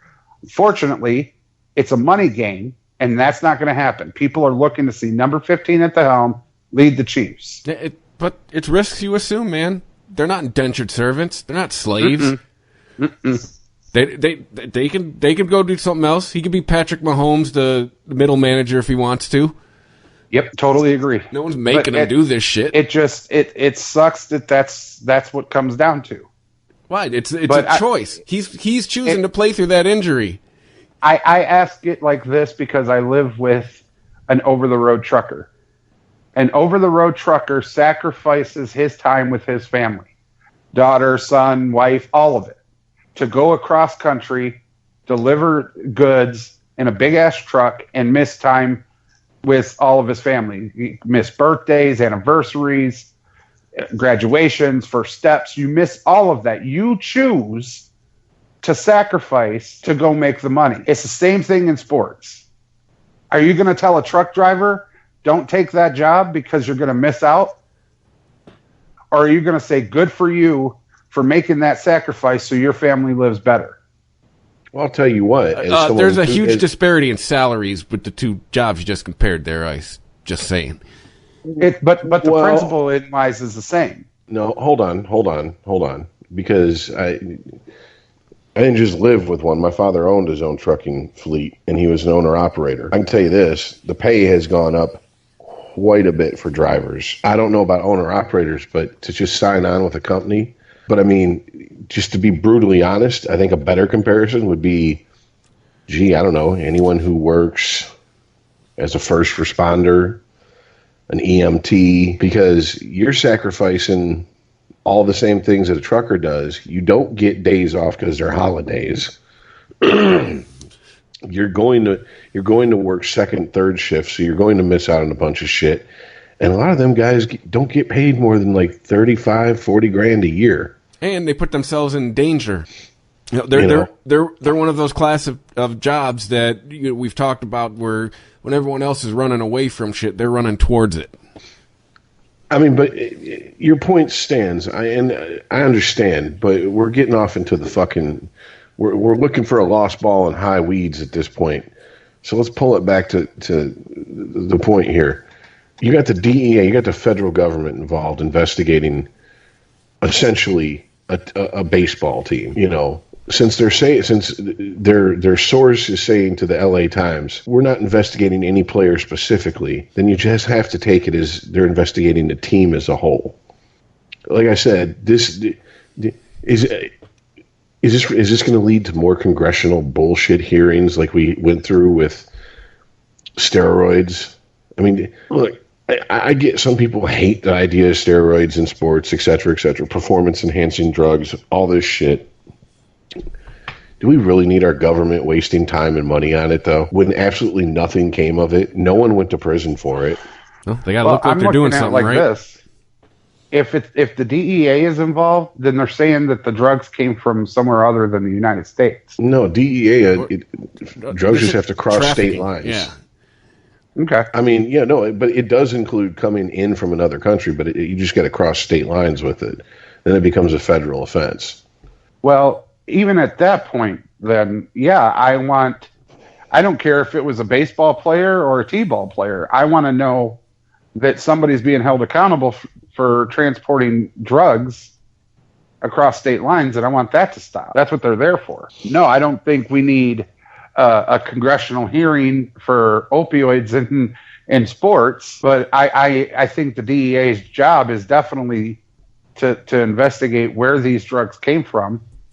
Well, too, it doesn't have to be state lines. It could just be trafficking in general. I mean, if you're slanging a bunch of coke in the Detroit area, and it's just coming from the Detroit area, they can still get involved.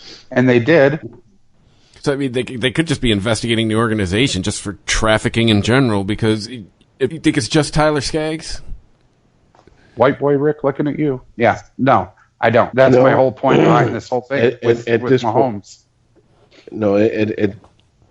At this point, knowing living the life I've lived, 2, knowing the people I've known, and 3, knowing how the world works in the sport, how shit like this works in the sports world, I would say there's probably less people not using drugs than using drugs to get through their fucking day in the sports world. You think so? And I say that with no doubt in my mind. Now, I'm not saying abusing drugs necessarily, just using prescription drugs to get through their day-to-day fucking life. Oh, okay. You know what I'm saying? And of course, there's people who can take exactly what the doctor tells them to take. And there's people who they're going to go, fuck that. If 1 is good, 5 is going to make me feel real good. And I'm going to be able to get out there and throw fucking 125 pitches, and my arm ain't going to hurt afterwards. If 1's feeling good, I could play tonight on 5. Mm-hmm.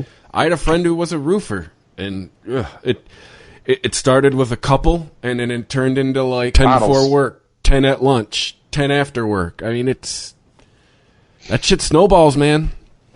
The amount of over-the-counter speed that was going around in the trucking industry. Oh, epinephrine. It was amazing. Let's put it that way. Epinephrine is a chemical. Ephedrine. Yeah, epinephrine's a chemical produced by your kidneys. Yeah, if I'm a half-ass sports fan, I ain't even close to a doctor, so fuck it. but yeah, I mean, like... No, when I did overnights, Rich, I used to take Yellow Jackets. Exactly, there you go. Like, they're worried... They worry about kids drinking, like, energy drinks and drinking too much caffeine. And it's like, this was legal speed. Yeah, before my shift, I used to buy a pack of smokes and a couple Yellow Jackets. We'll see you at 7 in the morning. Yeah. So, I don't know. There's a very cynical part of me that says Major League Baseball is too big of a entity in sports to really, how do I put this? To really let this get out of hand. You know what I'm saying? That they're going to do their best to bury this, and they'll throw a few sacrificial lambs if they have to, out to be slaughtered. But I mean, how long did it take really for the entire steroid saga to play out? I mean, it started in the 80s and it finished in the mid 2000s. Yeah. You know, it was a good 20 years. And I mean, steroids aren't necessary to play baseball, but I got to say, painkillers are necessary in sports at times. So this is what makes this an even more complicated issue. And I mean, if you have an addictive personality, if you have a predilection towards overusing drugs, mixing drugs with alcohol, you're going to have more and more stories like this. And, you know, at a certain point, you have to go, where does personal responsibility come in? Yeah. You can't keep throwing doctors in jail if they give you a prescription and you abuse that prescription and do exactly the opposite of what the prescription bottle tells you to do. You know, if it says take one, you know, at bedtime and you're taking 15 through the day and slamming a case of beer, I hate to say it, it's kind of on you. Yeah, the doctor can prescribe it. It can't supervise your entire use. Can't follow you around. You go, oh, nope, only one. Let me tell you something. I take some heavy-duty medications. Like one of them, it flat out says, do not let pregnant women handle this medication because they could have a miscarriage. Right? If I was to take a handful of these pills, that'd be the last time I ever took a fucking pill. Now, is that on the doctor? Should I have to go to go to a clinic every day and get my one pill because I might abuse them? I mean, I've said it before. You buy a bottle of aspirin, you take that whole bottle of aspirin, that's the last aspirin you're ever taking. I mean, so that's what worries me is that in our culture of we always got to point the finger, we always got to have a bad guy, that this is going to turn into some bullshit where people who really shouldn't be held accountable are going to be held accountable. Yeah, because when you were talking about athletes taking the opioids, I would venture to say there isn't one professional athlete across the board that's never taken an opioid. Oh, that's what most painkillers are. I think. What's that? I said that's what most painkillers are opioids. That's what I'm saying. I would venture to say that there isn't one professional athlete across the board in every league, boxer, all of them, that hasn't ever taken a painkiller. I'm sure they've taken at least one. And they were told exactly what Rich was told, the dose and when and how. There's medications that you can't take without eating food because what it'll do. There's medications you have to drink an entire cup of water. There's medications you have to drink an entire gallon of water because of what it'll do. The instructions are there for a reason. And they make very clear to tell you the very important side effects and what to do with them, because if you don't listen, they no longer have a client. And, you know, your wife's burying a husband way too early. Your kids are missing their daddy. And on top of it, let's be honest here, professional sports teams sink a lot of money into players. And if they have a team doctor who's letting players do whatever the fuck they want and they're dropping dead, he ain't going to be that team's doctor for very long. He ain't going to be free very long because costing him so much money, they're going to put his ass in prison. So, yeah, it's just not a good situation. And you know, I can't say I feel sorry for Joe Madden for taking the job because, you know, I'm pretty sure he was well aware of the situation he was walking into, but I'm sure he got compensated. I kind of wonder if this is also the reason that Awesomeness was let go as unceremoniously as he was, besides his record. I say that in their shit season. You know, it's like, well, we can blame it on the shit season, but we can also point to, look, he was so out of control and couldn't control the clubhouse so much that this shit was going on right under his nose. But to those people, I would ask, like, do you think Tyler Skaggs just discovered opioids this year? No, of course not. Mm-mm. Not at the rate he was taking them. No, and I think very few people start off mixing oxy, fentanyl, and booze right out the gate. You work your way up to that. You do it a few times, you get away with it. Then you push it, you get away with it a little more, and then you push it to the point where, whoops, I overstepped my tolerance. And you end up in a bad situation. I mean, that's how people get alcohol poisoning, you know? Well, hey, I've drank this much before. So I'll drink the same amount I drank in a 5-hour period, but I'm going to do it in a 2.5-hour period. Next thing you know, you're waking up in the hospital with a tube down your throat. Why does my fucking mouth taste like the barbecue? It's like charcoal, motherfucker. I don't mean to laugh, but I know a few people who that's happened to, and they're like, "This shit ain't fun." No, I watched it. Sport Gene. ChristopherMedia.net. ChristopherMedia.net. Sport Gene. Okay, the good part of baseball, Nationals are in. I think Bryce Harper's kicking himself. No, Or is he just, Bryce Harper got paid a lot of money to go to Philly. One could maybe surmise maybe Bryce Harper was the problem. First season without him, they get to the World Series. You know? after being the pick for how many years? I mean, the last two times we've had Todd on for the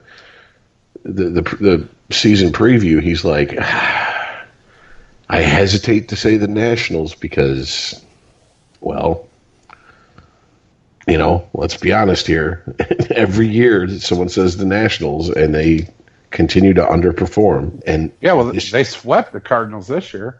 Well, this year it all came together. They actually played like the team that everyone knew they should be by looking at them on paper. Also, too, I did read half of their payrolls pretty much sunk into their pitching. That probably helps as well. That it does. Let me tell you, it does. I was talking to Todd about it. Did you guys follow the series at all, other than scores? As much as I could. The first two games, the Cardinals didn't get it. Well, they had 2 hits in 15 innings. 2 hits, 15 innings, the first 2 games. Sanchez is a beast. He went 8 2/3 inning without a hit. And then all of a sudden, a liner to center field broke up his no-hitter. And the former Tigers continue to just have more success than they had with the Tigers.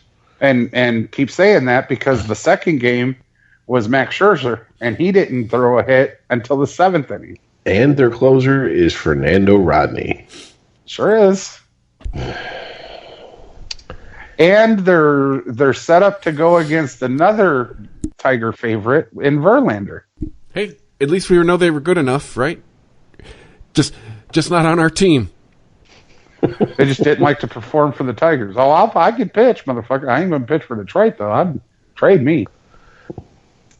But it's we're a game away, or a couple games away from. I want to see Verlander versus Scherzer in the World Series. Everybody does. Todd said that. Dude, I'll DVR that shit. Watch it over and over.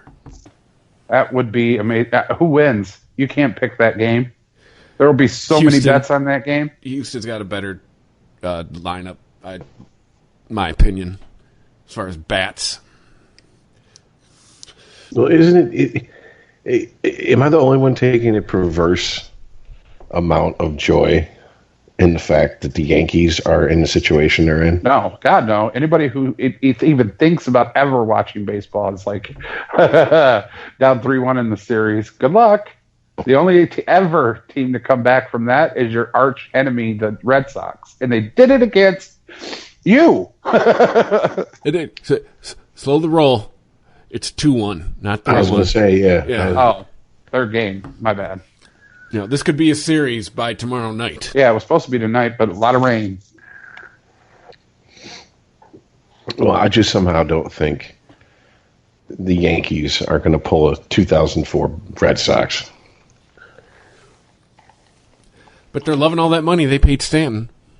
Uh-huh. No, well, they're in the playoffs. Judge is still the truth. They're in the playoffs, so I mean, we can't talk that much shit. They're playing October baseball. Yankees. It'd be like saying that the Patriots aren't in the playoffs. People would be, what? Not necessarily the championship and all that, but the playoffs? That's a bet you could make 2 years ago for this year. Well, it's just Houston has been in the running now for, a few years. I mean, they're starting to build up a little mini dynasty. And I understand that no one has the dynasty the Yankees has. But, I mean, there's not a lot of ill will I see aimed toward Houston on a national level. No. I mean, like, they pretty much are, they got a lot of people, like, if not rooting for them, they're not actively rooting against them, at least.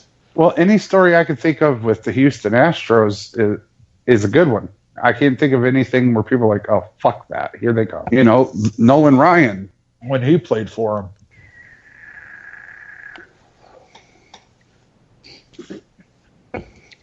him. When else were they big? Houston? Yeah. Never. They went to the World Series in 05. Right, but before that... Never. Not when we were kids, never. Never. Except for when they had Nolan Ryan. And it was because it was Nolan Ryan. Oh, God, I'm trying to think if there was ever a time where... I can't think of one. Where it was like, you know, oh boy, they're considered one of the favorites to win it all at the end of the season before recently. So, yeah, I mean... Even when they had Clemens and Pettit and the Killer Bees and all that, you know, they weren't like the front runners. They weren't like the Nationals, that's for sure. Where, you know, every year people were picking them and they underperformed. I don't know. All I know is I want to see a Houston-Washington World Series, and that's all there is to it. I think it's good when the Yankees do well because it gives everyone a bad guy to root against in baseball. But I don't think it's really good for baseball when the Yankees just dominate. Well, and I think it's really good when they get as far as they have if they lose, because that lets teams like the Houston Astros be cheered for in the World Series. Like, holy shit, they beat the Yankees. These guys are badass. They didn't beat them just for a game or a series. They beat them in the playoffs to go to the series. Oh, the minute the fucking Tigers beat the Yankees in 06, there was a whole lot of people going, well, there's your new World Series champions. Yeah, if you could do it to the Yankees, you can do it just about anybody. Exactly. Exactly. All right. Well, anything else before we want to move on to football again, but without talking about the infamous Monday night game? I mean, I'm trying it out with the NBA, so we can move past that. Is there really anything more to say? Well, if you're LeBron James, no, just shut up and dribble. The next time that there's an incident with a cop shooting an unarmed black civilian and he wears, like, you know, whatever new hashtag shirt, that comes out, is everybody going to remember the shut up and dribble comment, or is that just going to conveniently leave their mind? The latter. Yeah, unfortunately, yeah. I kind of believe it too. Oh, I think we got to call all these fuckers out. Your Steve Kerrs, your Greg Popovich, everyone. You're defending China, a fucking country that has been ruled by a dictator for the last 40 fucking years, who perpetrates some of the worst human rights violations. You know, and a lot of these guys too. Well, the point was made on Twitter that they'll call Trump a dictator, but you know, when it comes to an actual dictator, they're keeping their mouth shut. Just loads of hypocrisy in this whole thing from everybody, not just LeBron. And you know, if you to add to it, if you've paid close attention to the, you know, social vengeance warriors and the everything American and Christian and white is bad people, this is nothing that you should be shocked by. These are the, you know, you got these, you know, angry as fuck agenda of rage lesbians running around shitting all over Christianity and et cetera, et cetera. What we get defending Islam. And it just makes me scratch my head because I'm like, you think Islam has a great record with women's rights? Why are you defending them? And I asked more than a few, and the answer was they're the minority in this country. What the fuck does that have to do with anything? What does that mean? They still hate women and gay people. They're still killing gay people in the country where they are the majority. Why is that not a problem for you? But whatever. I mean, it's just... The only question that hasn't been asked, and I will ask it on this podcast about China, is not, you know, why have they defended or went out against? But here's my question. With the way that they've been treated in China, and everybody has been said loud and clear how bad it is, okay? Oh, okay, as a country, we shouldn't be the world's police. We shouldn't have to go over there. But as an organization of the NBA, why would you want a league over there? Because it represents $1 billion in revenue for them. Money talks. Okay. That's why. It's been one of the bullet points with this whole thing is the NBA makes $1 billion of their revenue in China, from the China market. That's fucked up. And the fact that Nike and China are just, I mean, you can't have one without the other, and Nike pretty much runs the NBA, and you have 110 factories in China producing Nike products, along with 10 other factories that produce, you know, the materials needed to make those products in China. So if China takes its ball and goes home and says, get the fuck out of here to Nike because of the NBA, that's a huge, huge financial hit all around. Just ship it down to Mexico. It's closer. Less shipping costs. I'm sorry. But isn't this the criticism of capitalism, that it puts profit over people? Yeah.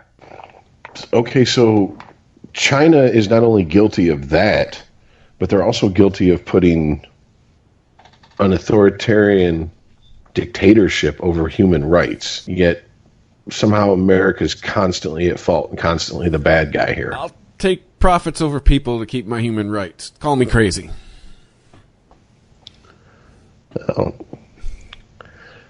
Like I said, I got into a very heated argument with a family member about this subject, and it boils down to his attitude. I don't care if I'm being a hypocrite. Okay, well, at least you can admit you're a hypocrite. The NBA can't, and they won't. He basically, he's doing that. He's saying, I'm not a hypocrite, but if you think I am, I don't care what you think. Okay. All right. Well. But see, there's the other side, and this is what I tell the NBA or anybody else. You can have a personal opinion. You're allowed. It happens. It's America, okay? That doesn't mean you're right or wrong. It means that you have an opinion. Congratulations. And even at that, our government and our companies can have a personal opinion. What do you want to be done about it? There's nothing that should be done about it. It is not our fucking country. It's not. We're the youngest country in the world. No, we're not. Yes, we are. No, we're not. Okay, what country? Because, yes. Oh, I'm sorry, you're right. Israel was around before 1776. Yes. Okay. And just because... So pick one. Which one was around first, Israel or Palestine? Depends which book you read. Exactly. True statement. But I say we're the youngest country in the world. And we're the only country in the world, just so you know, that has a two-party political system. Just because it works for this country and us, and we're happy and or not happy, whatever, doesn't mean it works for the rest of the world. The rest of the world has worked their shit out long before we were here. It's going to work long after we're not. So the NBA needs to get their shit together and say, look, we can't talk bad about these people and give our personal opinions about these people because it affects our job. It goes right back to the Kaepernick thing. You can have your opinion. You can't do anything about it at your job. You sound an awful lot like LeBron there, Earl. That's pretty much what LeBron said. But here's the thing. I said the same thing about Kaepernick that I am about China. LeBron, when he got told to shut up and dribble, made a huge issue about this reporter coming out and telling him that they're just players, shut up and dribble.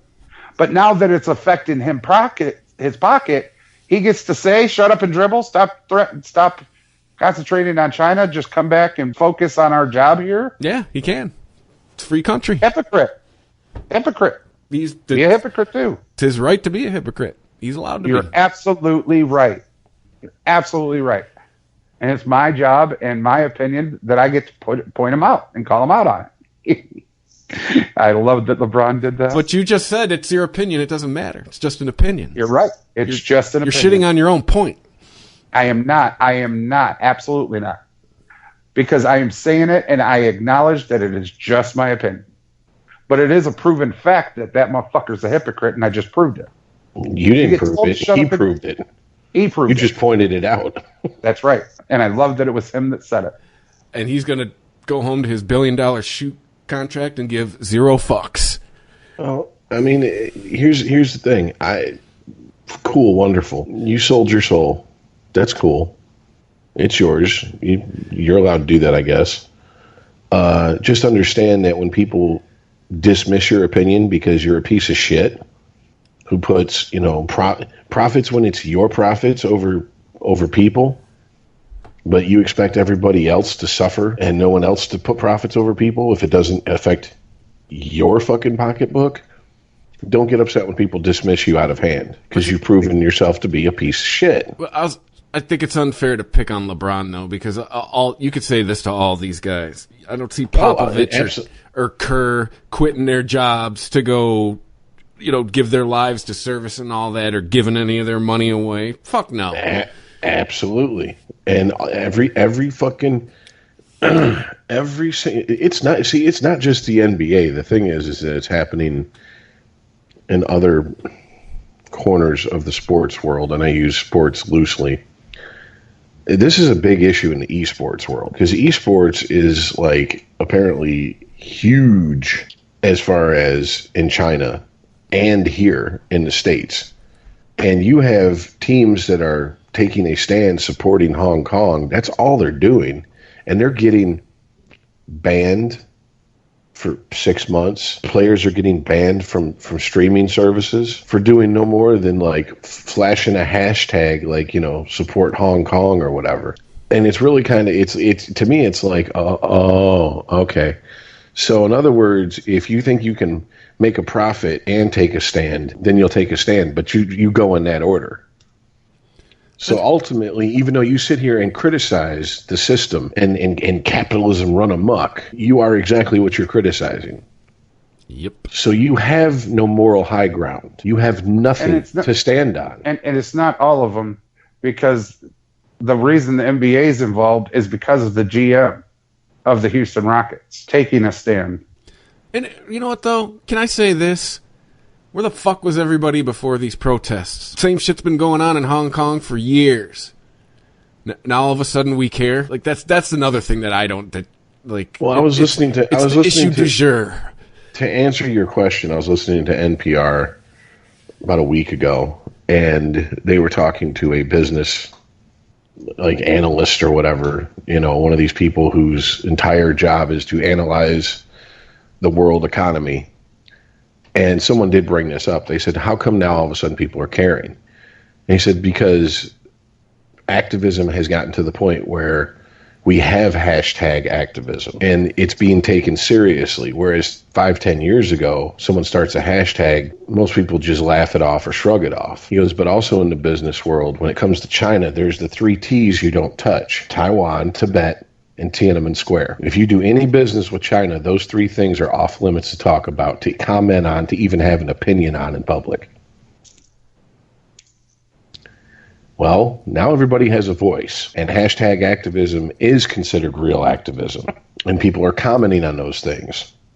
And China's taking exception to it, because China is not used to being called out on those things. China's used to being able to act with impunity how they want about those 3 things. Unless the Beastie Boys stepped up about fucking Tibet, no one gave a fuck about Taiwan, and Tiananmen Square is just a picture to most people. So there's your answer. And where was the outrage? Dude, they were too busy about the issue of the week. This China thing is the issue of the week. It runs for 2 weeks, and then we'll be mad about something else. Totally agree with you there, Ice. I'll be honest with you, I'm shocked it's still an issue. I'm surprised it hasn't gone away. I think only because of the money involved and the NBA got involved, was dragged into it, kicking and screaming, is it still an issue. Right. Exactly. And you have the ego of someone see, you said it, Chris. Steve Kerr said his piece, Greg Popovich said his piece, and I'm done. LeBron's got his ego has to have him keep talking. He can't just say his piece and have it done. LeBron strikes me as one of those people that if you get into a debate with, you can't agree to disagree with him. He's going to keep coming at you with nonsense until you finally just go, fine, whatever, you win. Shut up. There's people like that? Might be a couple on this podcast. You know what, though, Rich? You also said it. You know, the next time a unarmed black person is shot by a cop, if you think that in the past day or week that there wasn't a black person shot by a cop. Where's everyone on this chick in Fort Worth? The woman who got gunned down in her own fucking house. Through a window. Yeah, where's everyone on that? It happens. It's just not the issue of the week anymore. The cop has actually been charged with murder. There's no debate about this. Where the fuck is everybody on this? Because she went into the wrong house. No. It's a different story. Yeah. Oh. You know how come? Because the cop was charged. See, this goes to prove my point. These people don't look for these stories because they actually care about these stories. They look for these stories so they can get outraged and virtue signal how much better they are than everybody else because they're outraged about these stories. Mm-hmm. And because this cop, he was swiftly charged, there's nothing to be outraged about. No, I'm sure if you go down to where it happened, this woman's family is, speaking to the press, probably very heatedly and passionately about the situation, which I absolutely understand. But if someone in my family was shot through a window while playing a video game, yeah, I think I'd be fucking pretty hot too and pissed off too. Right, but it's not.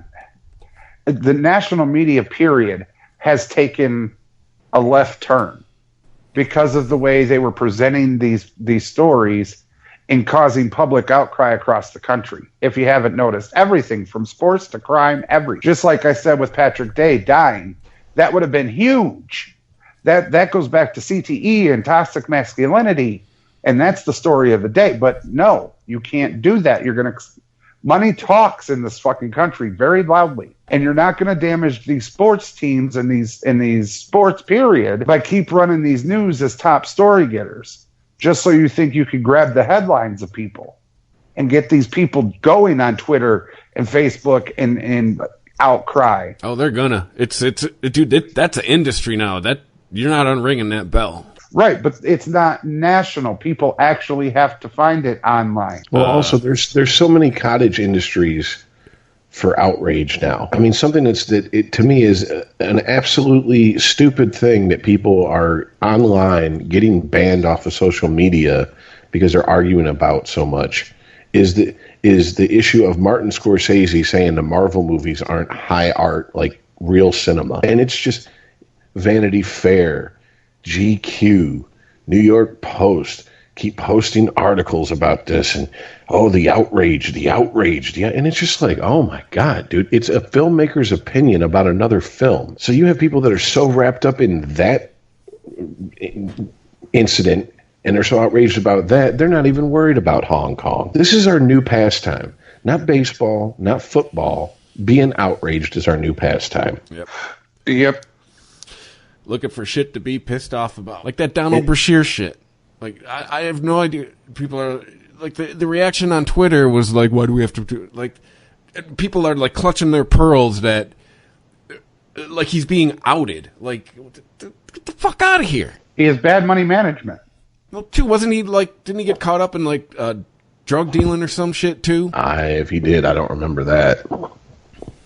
Well, if they're that worried about Brashear, MC Hammer's broke. And so is Willie Nelson. Where's the outcry?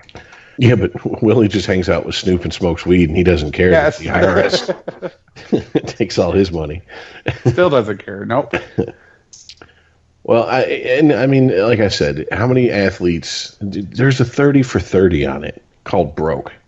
It's all about athletes getting taken advantage of, squandering money, pissing away money in bad investments, signing over power of attorney to their best friend who they grew up with, and then wondering, wait a minute, why is the IRS coming after me for $20 million in back taxes? I gave my friend the check to send to the IRS, and their friend went, yeah, and I put that in my fucking personal bank account because I got power of attorney.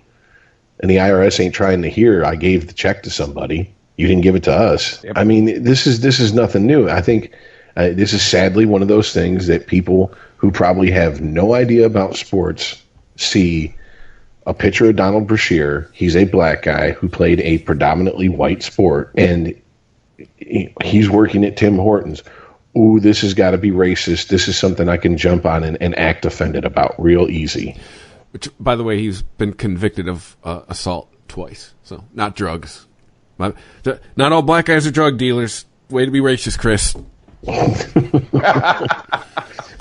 Well, I mean, he was an enforcer. It was kind of his job to assault people on the ice. So, and he was the victim of the Marty McSorley stick to the head. Yeah. So, you know, reading Wikipedia about his personal life. Apparently, he has a couple times he's forgotten to clock out with that enforcer role. Brought it out into the real world. Yeah. So, but yeah, I mean, it's just a. It was a blurb I saw, and I didn't even click the comment section, not because I figured what I would find. I just was like, I don't need to read the comments.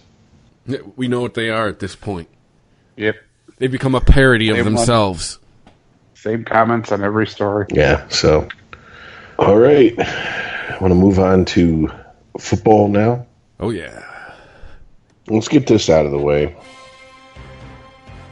Michigan college football doesn't have a good team. Nope. I mean, the whole state. Yeah.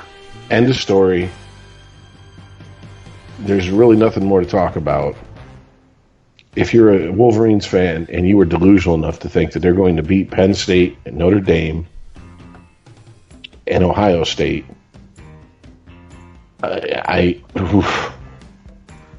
man, I wish I could smoke what you're smoking. I mean, seriously, I'm sitting here looking at the schedule, and I think that they could very easily end up with, let's see, 1, 2, 3, 4, 5 losses on the season. They could very easily go 7-5. I mean, I will even go as far to say is the top 12 would house you. The top 12 are Oregon, Auburn, Georgia, Florida, Notre Dame, Penn State, Wisconsin, Oklahoma, Ohio State, Clemson, LSU, and Alabama. Do you think you're beating any of those teams? And I get the argument that, well, their defense is good, blah, blah, blah. Well, they have a few bright spots. This wasn't a team that was predicted to have a good defense, a few bright spots. This was a team that a lot of experts were predicting to win a national championship. This is not a national championship caliber team. This is not a Big Ten championship caliber team. Yeah, as of right now, the Big Ten is going to be between Wisconsin and Ohio State. Yeah. The problem with Michigan, U of M, is their offense. Yes, they have a hell of a defense. But even a hell of a defense can't keep up with an offense that keeps turning the ball over. Really? Giving up 26 points to Illinois is a hell of a defense. One more time, Chris. This is why you got to watch the fucking game. Even a good defense can't keep up with an offense that keeps turning the ball over. They could only do so much. The U of M is fumbling more balls than they are catching them. But you let an unranked team put up 26 on you. I thought it was 25, but sorry, you were like, U of M's offense is fumbling more balls, I thought you were about to say, than an incompetent porn star. That too. I mean, you can use any euphemism you like. When you turn over the balls that many times, you could have the all-star defensive team, and they're not going to be able to stop them all the goddamn time. And yes, that is why they got scored on so much. Because the U of M offense gives them the ball with the opportunity in the field position to score. Well, okay, we've talked U of M to death. We need to talk about the fact that Mark D'Antonio half the time on that sideline looks like he wants to be anywhere else but on that sideline. Yeah. Like, pissed. I hate to say this, but I mean, is this the swan song for him? No. I mean, should he retire after this season? No. He's the victim of not getting the recruits he deserves. What the fuck does that mean? The recruit you deserve. I'm I am a U of M fan, but at the same time, Coach D can coach. Rich, you've said it numerous times, and you're a U of M fan. That's funny. He makes the most out of less. Yeah. That guy, if he had even half the blue chip recruits that most of these other schools are getting, would be in the playoffs at least, year in and year out. I'm still stuck on recruits he deserves. As a caliber of coach, he deserves higher chip recruits. He deserves the blue chips. He deserves... Based on what? I'm the State fan. He's been to the Big Ten championship once. Based on the fact that he can make the most out of less. So if he gets more blue chip recruits, what the hell is Michigan State going to look like? And they will look like Ohio State. And you don't have to go fish out a championship winning coach like Ohio State did with Urban Meyer. Well, then what's your excuse for him this year? It's still an Urban Meyer thing. You go and give D'Antonio these recruits. Michigan State is in the playoffs next year. Here's the thing. Couldn't you apply that logic to every college football team then? Oh, let me break it down even further for you. If the coaching roles were reversed this year, and Harbaugh was at State and D'Antonio was at U of M, Michigan would be in the top 4 right now. You are high. Because, dude, fuck that. He is a hell of a coach. He is a hell of a coach. The guy knows what he's doing. Michigan doesn't have talent. Michigan does have talent. It needs to be coached up. If you watch the games, Chris, this is why you watch and not just look at the score sheet. You see all the fuck-ups that Michigan makes on offense that cost them a game, that cost their defense to get scored on. You coach that up. And for whatever fucking reason, Harbaugh doesn't do it because it's happened game in and game out. It's not just this week against the Illini that the U of M's fumbling.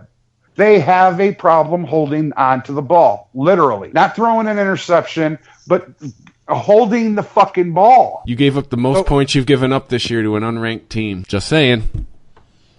How do you think that happened, Chris? Did God miracle the fucking points to the board? Are you saying that Michigan's defense sucks so bad that the first half they were beautiful, the second half they came out and was like, okay, we're good, let's take our foot off their throat and let them score? I think the score is misleading as to how close that game actually was.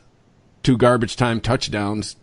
Illinois was in that game till the fourth quarter. Okay, this is going to turn into a Detroit fucking discussion. Looking at this, the most points you've let by this year have been to an unranked team. If you're sitting there looking at the box score, Chris, for God's sake, look at the turnover rate for Michigan, please. Okay, it has nothing to do with the defense.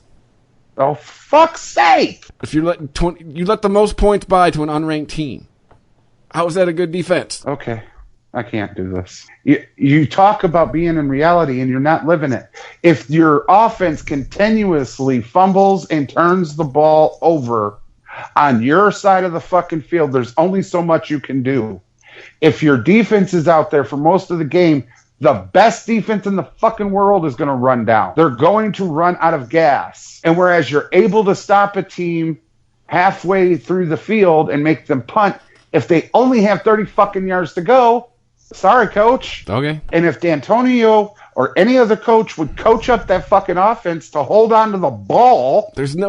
I don't think the talent's there. Okay. Who's going to the NFL on that offense? Who's going to the NFL? Sure as shit ain't Shea Patterson. No, it's not Shea Patterson. Who on that offense? Give me a receiver. Give me a running back. Give me Peoples-Jones. Their wide receiver, Peoples-Jones and Bell. I guarantee you both of them go to the NFL. Yeah, you think there'll be anything? Yes, I do. Yes, the fuck I do. They are great receivers. Peoples-Jones is the best route runner I've seen. Patterson can't get him the ball, but he's the best route runner I've seen. CeeDee Lamb in Oklahoma might disagree with you there. And Bell can jump. So those two from that offense will go to the NFL. But I'll guarantee you this, Glasgow from that defense is going in the first fucking round. Based on the way a good game against a non-ranked team? The way he plays, man. The way he moves on that field, period. His vision, his football IQ, his give a damn. The way he cares about that game, that there is no quit in that kid. He will run from the left side of the field to the right side of the field to make the tackle. I've seen him do it. He blocked a punt against Illinois this week. He halfway blocked the second punt. The kid is quick. He has a great IQ, and he can move. And he's strong as a fucking ox, and he ain't afraid to hit anybody. He'll take on the biggest offensive lineman they got. He'll take on the fastest running back you've got. And he don't care if you're ranked, unranked, number 1, number 25. They don't care. Alrighty. So they have something. It's not the best talent. It's not national championship talent, but they have something. Dude, it ain't even Big Ten championship talent. They could be Big Ten contenders, and they would, I'll guarantee you, win the Big Ten if D'Antonio was coaching them, because he coaches better. No way. Yes, sir. He works on fundamentals way more than Harbaugh. Harbaugh tries to fit everything into a big picture, and he has to trim up some shit. And where he trims up is on these fundamentals. If you're playing for Michigan, you better well damn know your fundamentals, because you're not getting coached on them. Ain't got time to teach you how to play football. You should know it by now. You're in fucking college. That's the mentality Harbaugh brings to Michigan. And then all of a sudden shit goes awry, and, well, how did that happen? Well, he dropped the ball. Well, fucking no duh. Just Illinois was in that game for 3 quarters. Good for Illinois. Did they win? Nope. Oh, okay. Michigan had to have a late surge to win, dude. You think that's a good team? You had to have a late surge against an unranked team to win? Boss, you can have a good team with a bad coach and lose. It's possible. Happens all the time. Like what? Examples. Happens all the time. They should be on the tip of your tongue. Okay. Tampa Bay Buccaneers. You think that's a good team? Right players, wrong coach. I'll let you handle this one, Rich. No. What coach are we talking about? We talking about Gruden? No. Talking about Dungy? Yes. I think you're the only person in the history of of Dungy's coaching career to call him a bad coach. He's not a bad coach. I said he was the wrong coach. Yeah, but initially you said good team, a bad coach. No, I said you can have a good team with the wrong coach and lose. Happens all the time. Okay, yeah. Another sport. Cleveland Cavaliers. They didn't win shit until Tyronn Lue got there. Yeah, but they also brought in several players as well. It wasn't just Tyronn Lue. They brought in Kevin Love. They brought in Kyrie Irving. I mean, that wasn't just switching a coach. So it happens, Chris. It happens. I'm not going to sit here and prove the point till it's dead, dude. We just punched holes in the 2 examples you tried to make. It happens all the time. You should have a list of these motherfuckers in, right? I do, but I'm not going to sit here and point out every fucking team that had a good coach or a bad coach or the wrong coach with the right team. Then you're 0 for 2 so far, but all right. Okay. It happens. Sporgy. ChristopherMedia.net. ChristopherMedia.net. Sporgy.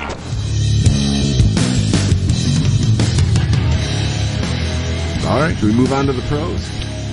Yes, let's. Cool. You want to get the trades out of the way first? Trades. Oh, yeah. So, Marcus Peters going in. Jalen Ramsey goes to the Rams. Too bad he's not going to be playing offense, because that's the problem. I think the big move that people are underplaying is Marcus Peters to the Ravens. I think that's huge for the Ravens. I don't see that as being huge. But I will concede that I was wrong, and you were 100% right. The Rams, completely broken. A lot of people out. A lot of people hurt. And let's face it, Jared Goff is Joe Flacco 2.0. He's 10 years younger with blonde hair, but he is a game manager. He is not Patrick Mahomes. He's not Aaron Rodgers. He is not Deshaun Watson. He Very is far from Tom Brady, but yeah. He is a game manager. I've never been a fan of that guy. I don't know why everyone has his fucking dick in their mouth, but I've never been a fan of Jared Goff. I don't know what... He was good in college. It has yet to translate to the pros. In my opinion, he's just been average.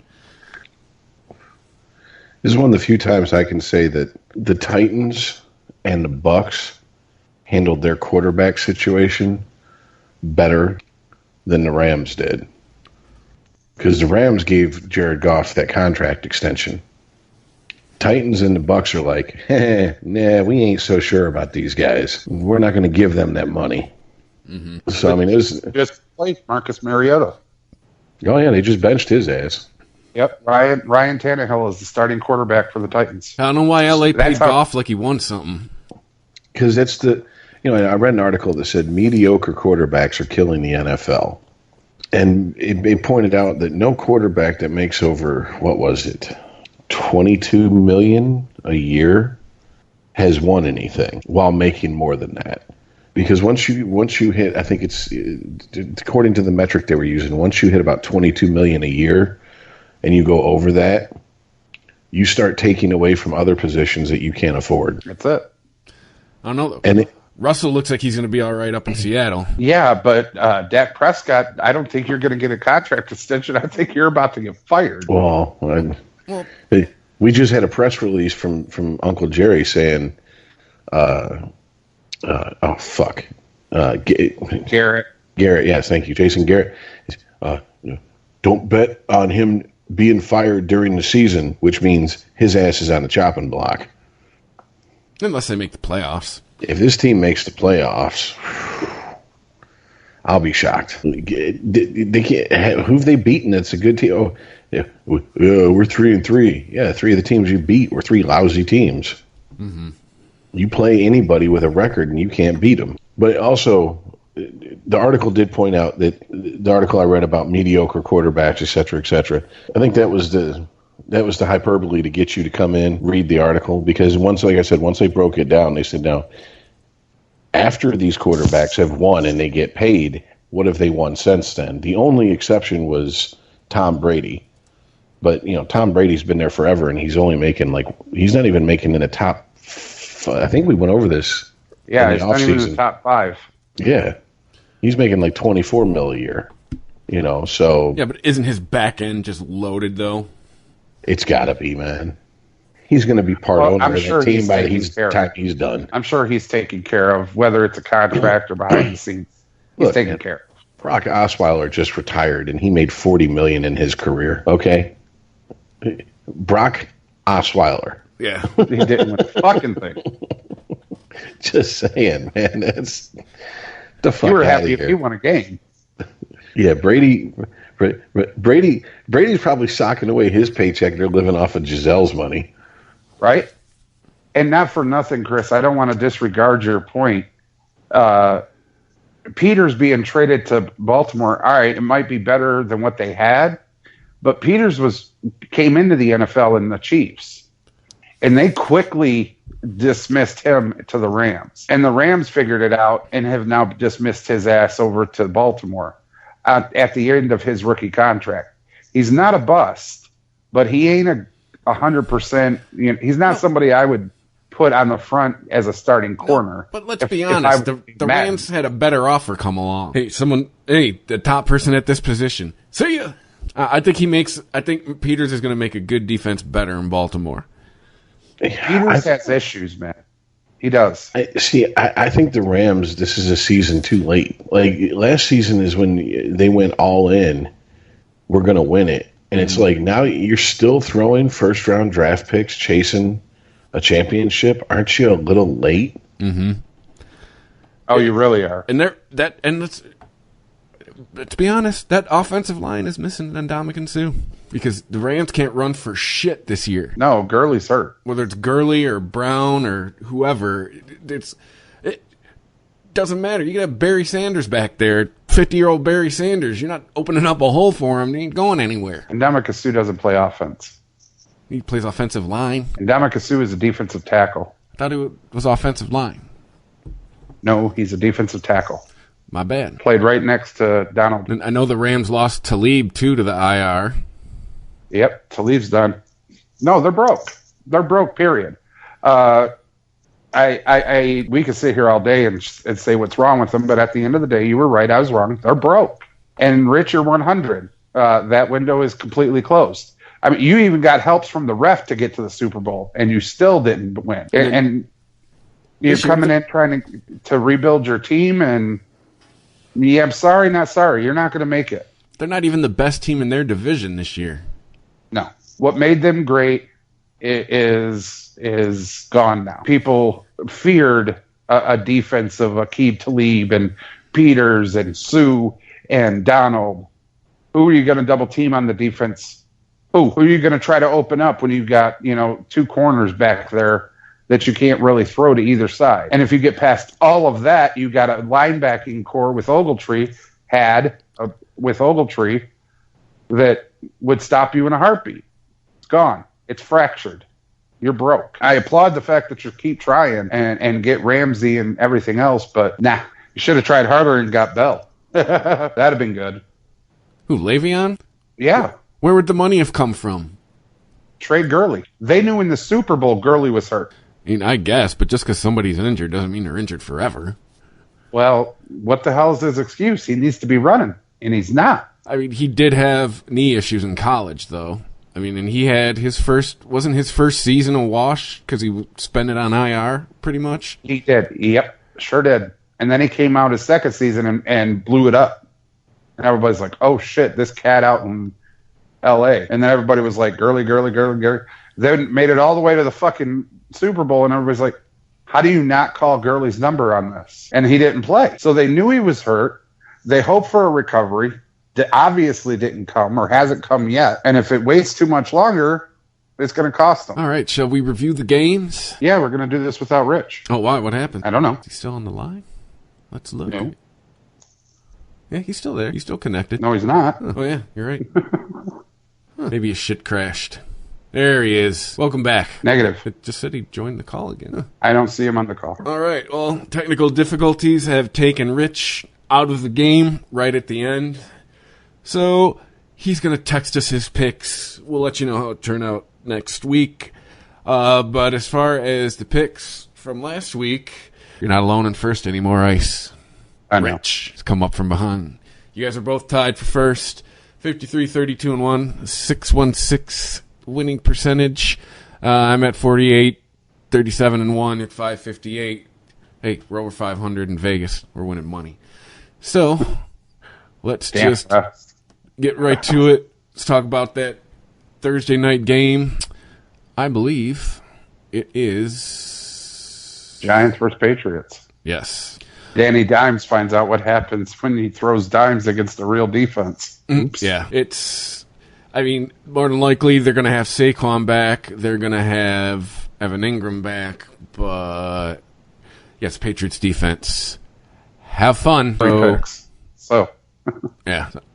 I'm going with New England. I don't know about you there, Ice. I was talking about last Thursday's game. Dude.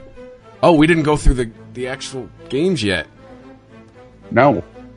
Oh, well, we're already pushing 3 hours, so we're going to do the picks. All right, skip to the picks. Yeah.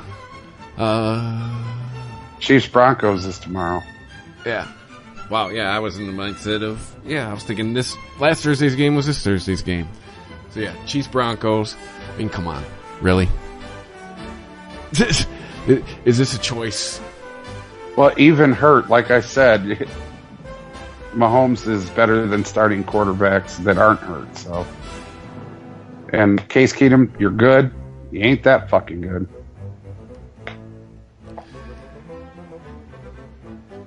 That's a Chiefs win for sure. Yeah, well, too, and Case Keenum is on the Redskins now. What? Yeah, Joe Flacco's a quarterback for Denver. Oh, they got a Super Bowl winning quarterback. I forgot. Yeah, they still suck. So Yeah, I'm taking KC. You're taking KC. You know Rich hasn't texted his picks yet. I'm going to say he's picking KC on this. Pretty sure he'll pick KC over the Broncos. There's a couple times where we'll make the choice for Rich. This is one of them. All right. Getting into the Sunday slate. By the way, Cleveland, Pittsburgh, Tampa Bay, Carolina, all on a bye. The Sunday slate is starting off with the Rams at Atlanta. We just talked a whole bunch of shit about the Rams. However, Atlanta's problem this year is their fucking defense. So, give me the Rams. Atlanta's problem is their defense, their offense, Atlanta's problem is Atlanta. I don't know what the hell happened there, but if the Rams are broke, the Falcons are busted. You got to go Rams here. Yeah. Miami at Buffalo. The Bills' defense has proven to be for real, so give me Buffalo. Bills have a real defense or not. It's the Dolphins, dude. They didn't even beat the somebody has to win game. And we all chose them because they were the home team. They lost by a point to the Redskins. Actually, I believe Rich was the only person who chose the Redskins. Jacksonville at Cincinnati. Anyways, yeah, Bills. Okay, so Jacksonville at Cincy. Yeah, give me Jacksonville. Come on now. Cincinnati is... They'd have to get better to be a dumpster fire this year. Yeah, they just lost their starting corner, Kirkpatrick. He's out. Yeah, and their offensive line is horrible, which is in turn making Joe Mixon suck ass. So, yeah, Jacksonville. Even though they just lost their all-star corner, yeah, I'm going to still pick Jags.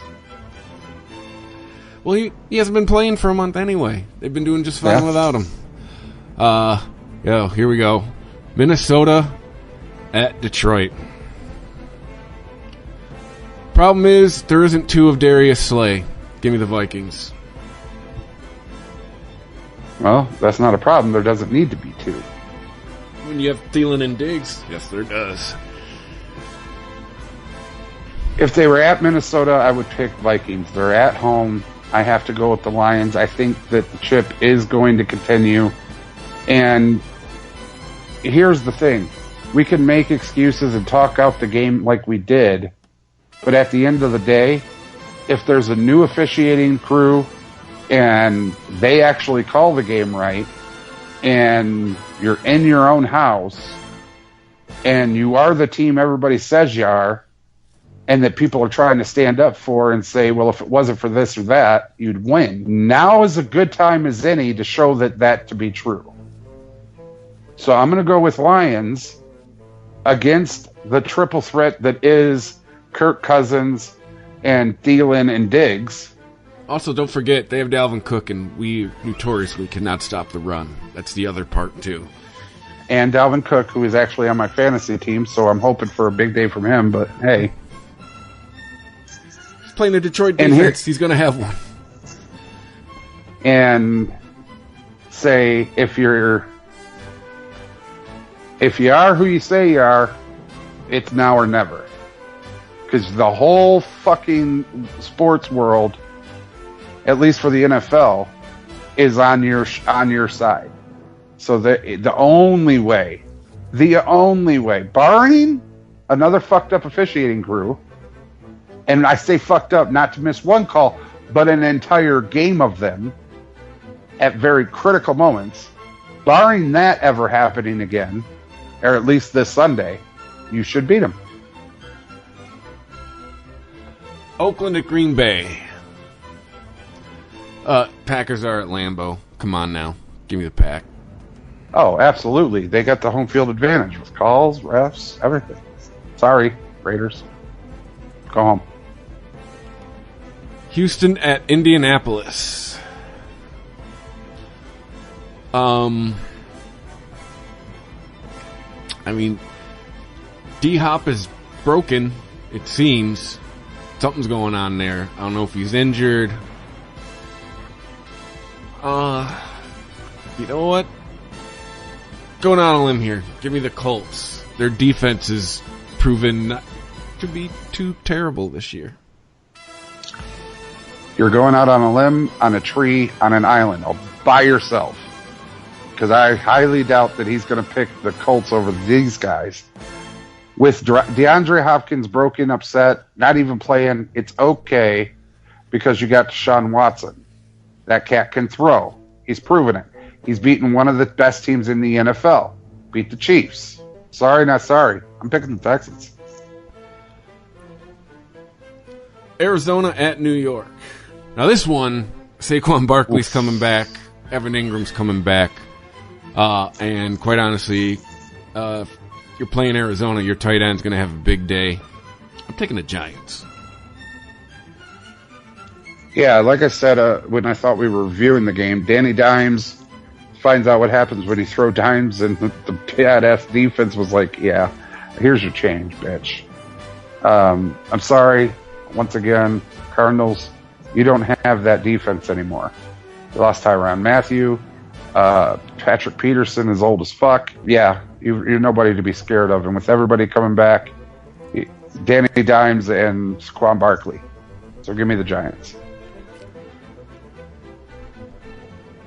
Oh, boy. Here, the butt fuck of the week. San Francisco at Washington. I mean, that Niners defense has proven they're real. So I'll take the Niners all day.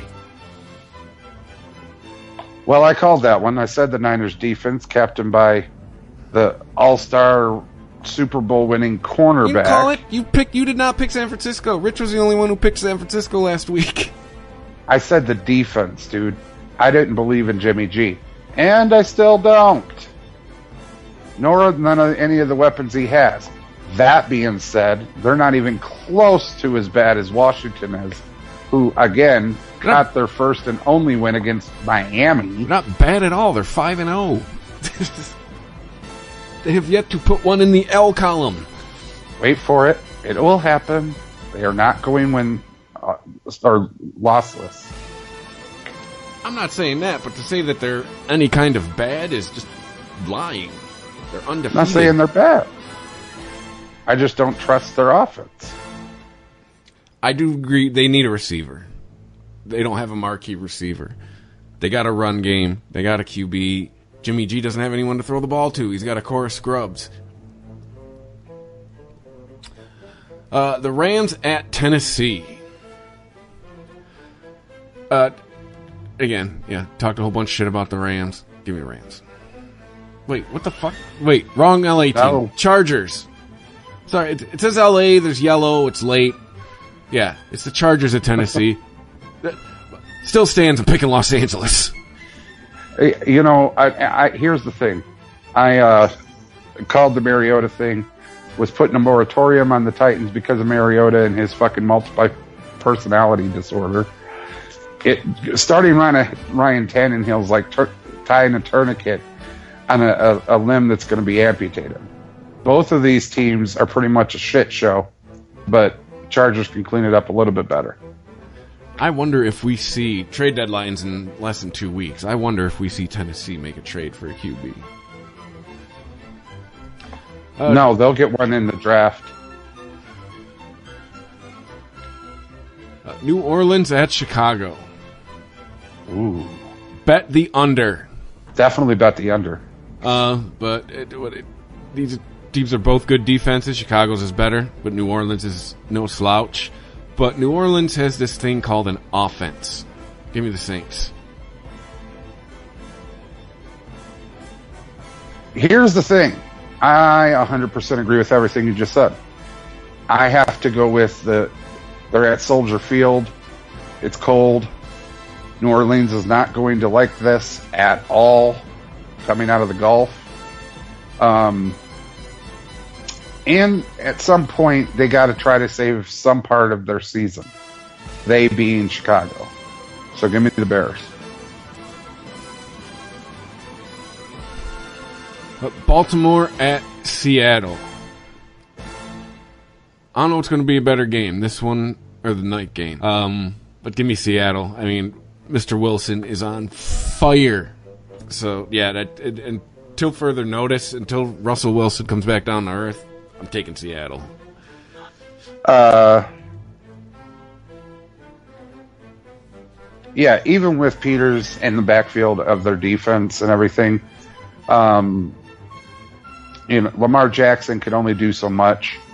And the razzle-dazzle and throw-in and all. Not against the 12th man, you don't win. Give me Seattle. At Philly at Dallas, the Sunday night game. Shootout alert. I believe in Dallas's offense more than I believe in Philly's. They got Alshon Jeffrey and then whoever the fuck else at receiver because they're all banged up. Dallas Goedert's been underwhelming. They got running back by committee. I'm taking the Cowboys in this one. Well, here's the thing. You got the battle of the evens. They're both 3-3. Philly has their shit together a little bit more. Yeah, I don't know that I would pick them at the house of Cowboys. But I don't know that I would. This is definitely a shootout. It's definitely a coin flip. They say once you've been announced like Jerry Jones did on Garrett that your time's done. I don't think that's the problem. I think Dak Prescott's bent that Ezekiel Elliott got his contract and Dak didn't. Well, son, if you keep playing the way you have been for the last couple of weeks, you're not going to get a contract. You're going to get a pink slip. And at home against somebody like Philadelphia, it's time for you to put up or shut up. Problem is, I think he's going to shut up. I have to lean towards Eagles on this one. Even with their awful secondary? You're still picking the Eagles? That secondary doesn't matter against Dak Prescott right now. He can't hit the broadside of a barn if he was standing in it. Really? Do I have to... Really? Based on the last 2 games, it wipes out the rest of the season where he was lights out for the first 3 games? Yeah, kind of. I mean, he's like a Mariota. I mean, and you can't hang last game on him totally. He was the number 1 receiver. I've just seen enough plays where I look at him and I'm like, how did you not throw that there? He overthrows people. He underthrows people. He doesn't even get it close to people sometimes. He doesn't look like the quarterback he was last season. He's like a bad game management. Hey, before we bury the body, they're 3-3 here. All right, they're not. I understand. They're not 0-6. They're not 1-5. No, they're even at 3-3, but they're losing games they should have won. I'm a believer in their offense over Phillies. The Monday night game, New England at New York. The Jets do not look terrible with Sam Darnold. I'll tell you that. But not after last week. But come on. It's New England at the Jets. Jets are at home. I think the way New England is playing this year, I don't think it matters if they're home or away. Give me New England. Yeah, I mean, they always had that stellar offense, with the system, but they found a revision of their badass defense. Now, you're saying that the Jets don't look bad with Sam Darnold, which is funny because they just beat the Cowboys. That was a game we all picked the Cowboys to win. Yeah, but again, didn't have his number 1 receiver. Sam Darnold did. But a better quarterback would not need a number 1 receiver. Everybody needs a number 1 receiver. Come on now. Unless you're fucking Tom Brady. Give me the Patriots. Patriots, absolutely. Yep. And then college, if the schedule ever fucking loads. Whenever you're ready, ESPN. All right.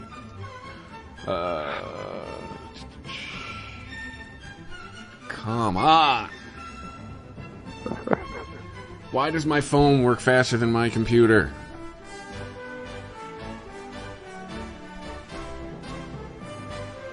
All right, so... Well, Michigan's playing Penn State. Yeah. Penn State. At Penn State. Yeah. I have no faith Michigan can beat anybody ranked higher than them. So, yeah, I'm taking Penn State. Well, I'm going to go out on a limb and say Rich is also going to take Penn State. And I'm going to go on my island and say defense helps you win championships. I pray to everything holy that somebody in Harbaugh's crew stops the bleeding of fucking fumbles. You know what wins championships more? Offense. Wrong. Yeah. Good defense can score just as much as the offense. Well, looking at you, Ravens. Looking at you, Ravens. Anyways, Michigan, I'm going to pick you. And if you continue to your fumbling ways, it'll be the last time I pick you in a game like this. Yep. And State is on a bye. I picked the bye. Yeah. Me too. The way they've been playing this year. Come on, computer. All I'm trying to do is bring up my program so I can stop the music playing so we can end the show. Feels like we're recording for 5 hours. Well, hey, if you like the Picks music, you get to hear a little extra while my program loads, everybody. All right. Oh, come on.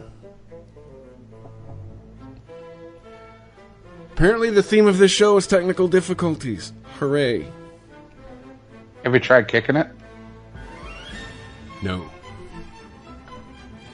You know, I used to say that when computers first came out because it actually kind of works sometimes. Yeah. But I've learned that as technology is grew, kicking them are bad. Yes. Apparently there's all these itty-bitty tiny little microchips, they're called, and they have itty-bitty little sensors and everything else on them that if you kick them, you break them. Yeah. And even though they are certainly very small, their price is very big. Yes. And now I'm stuck on the pinwheel. Neat. It's the show that never ends, folks. No matter what you say or do. The show will never end. I just need the pinwheel to stop so I can... If we lose another show, I'm going to be so pissed. Well, I'm sure Rich recorded most of it. We just have to re-record the picks. Oh, that's true. I do have them logged, so yeah, if anything, yeah, we could just get what Rich has and then put the picks in on the end. All right, program's moving again, so I'm just going to fucking wrap this shit up. The bummer Rich didn't get to finish the show with us, but it is what it is. Technology sucking ass seems to be the theme of this show. We're on social media at Sporgy Podcast. On Twitter at Sporgy Podcast. You can email Sporgy Podcast at ChristopherMedia.net. Make sure you're checking out the Fantasy Hack every Wednesdays before this show is posted. It's me and JR from the Beer Nuts Podcast, and we talk fantasy football. We are on Spotify, Apple Podcasts, Google Podcasts, Spreaker, the iHeartRadio app, Stitcher, and a whole bunch of other shit that I'm sure that I'm forgetting. Thanks for listening, and we'll see you next week. Thank you for visiting ChristopherMedia.net. ChristopherMedia.net. If you like this show, please tell a friend. Please make sure to rate and comment on all your favorite Christopher Media shows. Please follow us on Twitter and like and share us on Facebook. You can subscribe to all ChristopherMedia.net shows for free on ChristopherMedia.net. Thank you for listening, and thank you for visiting ChristopherMedia.net. Thank you for visiting ChristopherMedia.net. It's the divisional round, and you can follow all the action at BetOnline.net. On Saturday, LA visits the frozen tundra of Green Bay, while Baltimore and Buffalo face off with their electric third-year quarterbacks. On Sunday, and after winning their first playoff game in 26 years, Cleveland meets last year's champs. In the late game, two legendary future Hall of Fame QBs square off as Tampa visits the Big Easy. Check out all the action this week at BetOnline.net as teams take one step closer to the championship. Always available online or your mobile device. Visit BetOnline.net today. Bring the game home at BetOnline.net. At Jewelers Mutual, we're a little obsessed with jewelry. Obsessed like auctioneers with talking fast. 50, we're going to fit pop stars with auto-tune. And dentists with asking questions. So, how did he propose? After they've put their hands in your mouth. Great. Yes, we've made jewelry our obsession for over 100 years. We love it so much we named our kids Ruby, Amber, and Opal. Venti soy latte for Opal? At Jewelers Mutual, we insure jewelry and only jewelry, which is why people who are also obsessed with jewelry trust us with theirs.